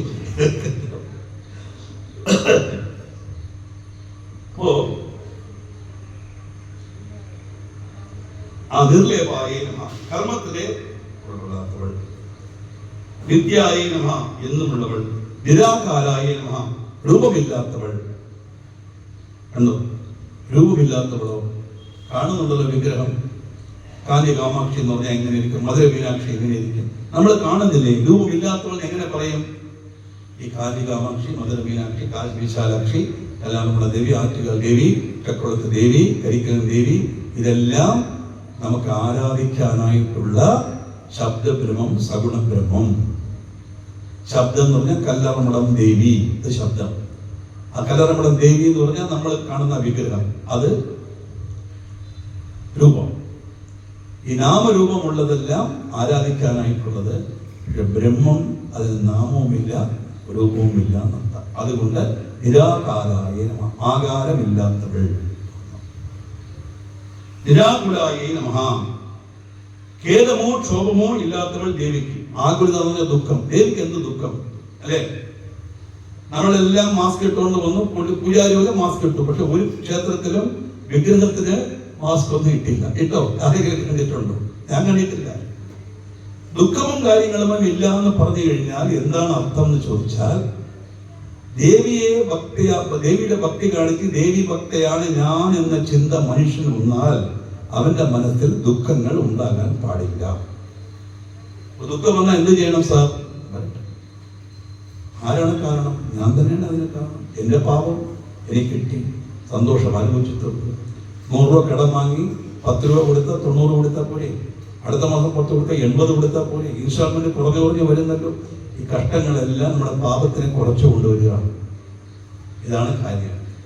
ഈ ഒരു കാരണം കൊണ്ടാണ് കൂടുതൽ ഈശ്വരാരാധന ചെയ്യുന്നവർ, സത്കാരണങ്ങൾ ചെയ്യുന്നവർക്കെല്ലാം പ്രയാസങ്ങളും ബുദ്ധിമുട്ടുകളും ഒരുപാട് വരുന്നു എന്ന് പറയുന്നത്. അത് കുറച്ചുകൂടി വിശദമായിട്ട് പുണ്യാപുണ്യ ഫലപ്രദായ എന്ന പദം വരുമ്പോൾ ഞാനത് പറയാം. ഇന്ന് നമ്മൾ 138 2 പദം കൂടെ പറഞ്ഞു നിർത്താം. നിർഗുണായ നമഃ. നിർഗുണം എന്ന് പറഞ്ഞാൽ ഗുണത്തിന് അതീതം. സത്വം രജസ് തമസ് 3 ഗുണങ്ങളാണ് ഗുണങ്ങൾ. ആ ഗുണങ്ങളോട് കൂടിയത് മായക്കുള്ളിലുള്ള വസ്തുക്കൾ. ഇത് മായക്ക് അതീതമാണ് ബ്രഹ്മം. അതുകൊണ്ട് നിർഗുണായ നമഃ. നിഷ്കലായ നമഃ. അംശങ്ങളില്ലാത്തവൾ, പൂർണ്ണ രൂപത്തോടു കൂടിയവൾ ദേവി. ഒരു തുണ്ടെന്ന് പറഞ്ഞ് മാറ്റാൻ പറ്റില്ല, ഒരു കഷണം എന്ന് മാറ്റാൻ പറ്റില്ല. ഈശ്വര സ്വരൂപത്തെ മുഴുവനായിട്ടുള്ളതെന്ന് പറഞ്ഞാൽ ഏതൊരു കാര്യവും പൂർണ്ണമായി ഇരുന്നാലേ അത് ശരിയാവുള്ളൂ, അത് പൂർണ്ണത കിട്ടുള്ളൂ. അതാണ് പ്രകൃതി പുരുഷനോട് ചേർന്നാലേ പുരുഷൻ, അതിട്ട് ചേരണം എങ്കിലേ അത് പൂർണ്ണത കിട്ടുള്ളൂ താല്പര്യം. അതുകൊണ്ട് ബ്രഹ്മത്തിന്റെ അംശങ്ങളില്ല, അതിൽ അഖണ്ഡവും പരിപൂർണവുമാണ് ഈശ്വരൻ അർത്ഥം. അതുകൊണ്ട് അംശങ്ങളില്ലാത്തവൾ ദേവി. 140 പദത്തെടുത്താം. ബാക്കിയുള്ളത് നമുക്ക് നാളെ നോക്കാം. ഒരു നിമിഷം എല്ലാവരും ധ്യാനം. രോഗക്ഷേമാർത്ഥവും നമ്മുടെ മനസ്സിലുള്ള എല്ലാ ദുഃഖങ്ങളും കഷ്ടങ്ങളും ദുർഗയും ഭദ്രയും തീർത്തു തരട്ടെ എന്ന് പ്രാർത്ഥിച്ചുകൊണ്ട് ഒരു മിനിറ്റ് ധ്യാനം. മഹാദേവിയെ നമഃ മനസ്സിൽ പറഞ്ഞുകൊണ്ട് വന്നു.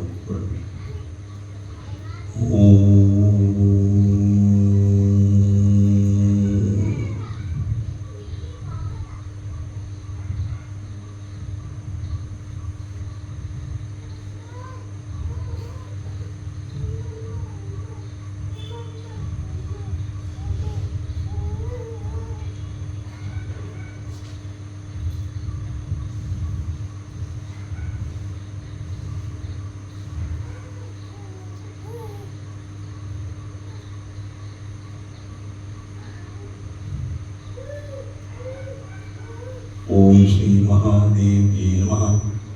ഓം ശ്രീ മഹാദേവ്യേ നമഃ. സർവമംഗളമാംഗല്യേ ശിവേ സർവാർത്ഥസാധികേ ശരണ്യേ ത്രയംബകേ ഗൗരി നാരായണി നമോസ്തുതേ. അന്യഥാ ശരണം നാസ്തി ത്വമേവ ശരണം മമ. തസ്മാത് കാരുണ്യഭാവേന രക്ഷരക്ഷമഹേശ്വരി. ഇന്നലെ പറഞ്ഞ പോലെ ഇന്ന് ഒരാളെ കൊണ്ടുവന്നിട്ടുണ്ട്. നാളെയും എല്ലാവരും ഈ പ്രഭാഷണം കൊണ്ട് നിങ്ങൾക്ക് പ്രയോജനമുണ്ടെന്ന് തോന്നിയാൽ ഒരാളെ കൂടി നാളെ കൊണ്ടുവരണം. കാരണം ഇത് സ്പ്രെഡ് ആകണം. നല്ലൊരു സന്ദർഭമാണ് അത് കിട്ടിയിരിക്കുന്നത്. നല്ലൊരു കാര്യം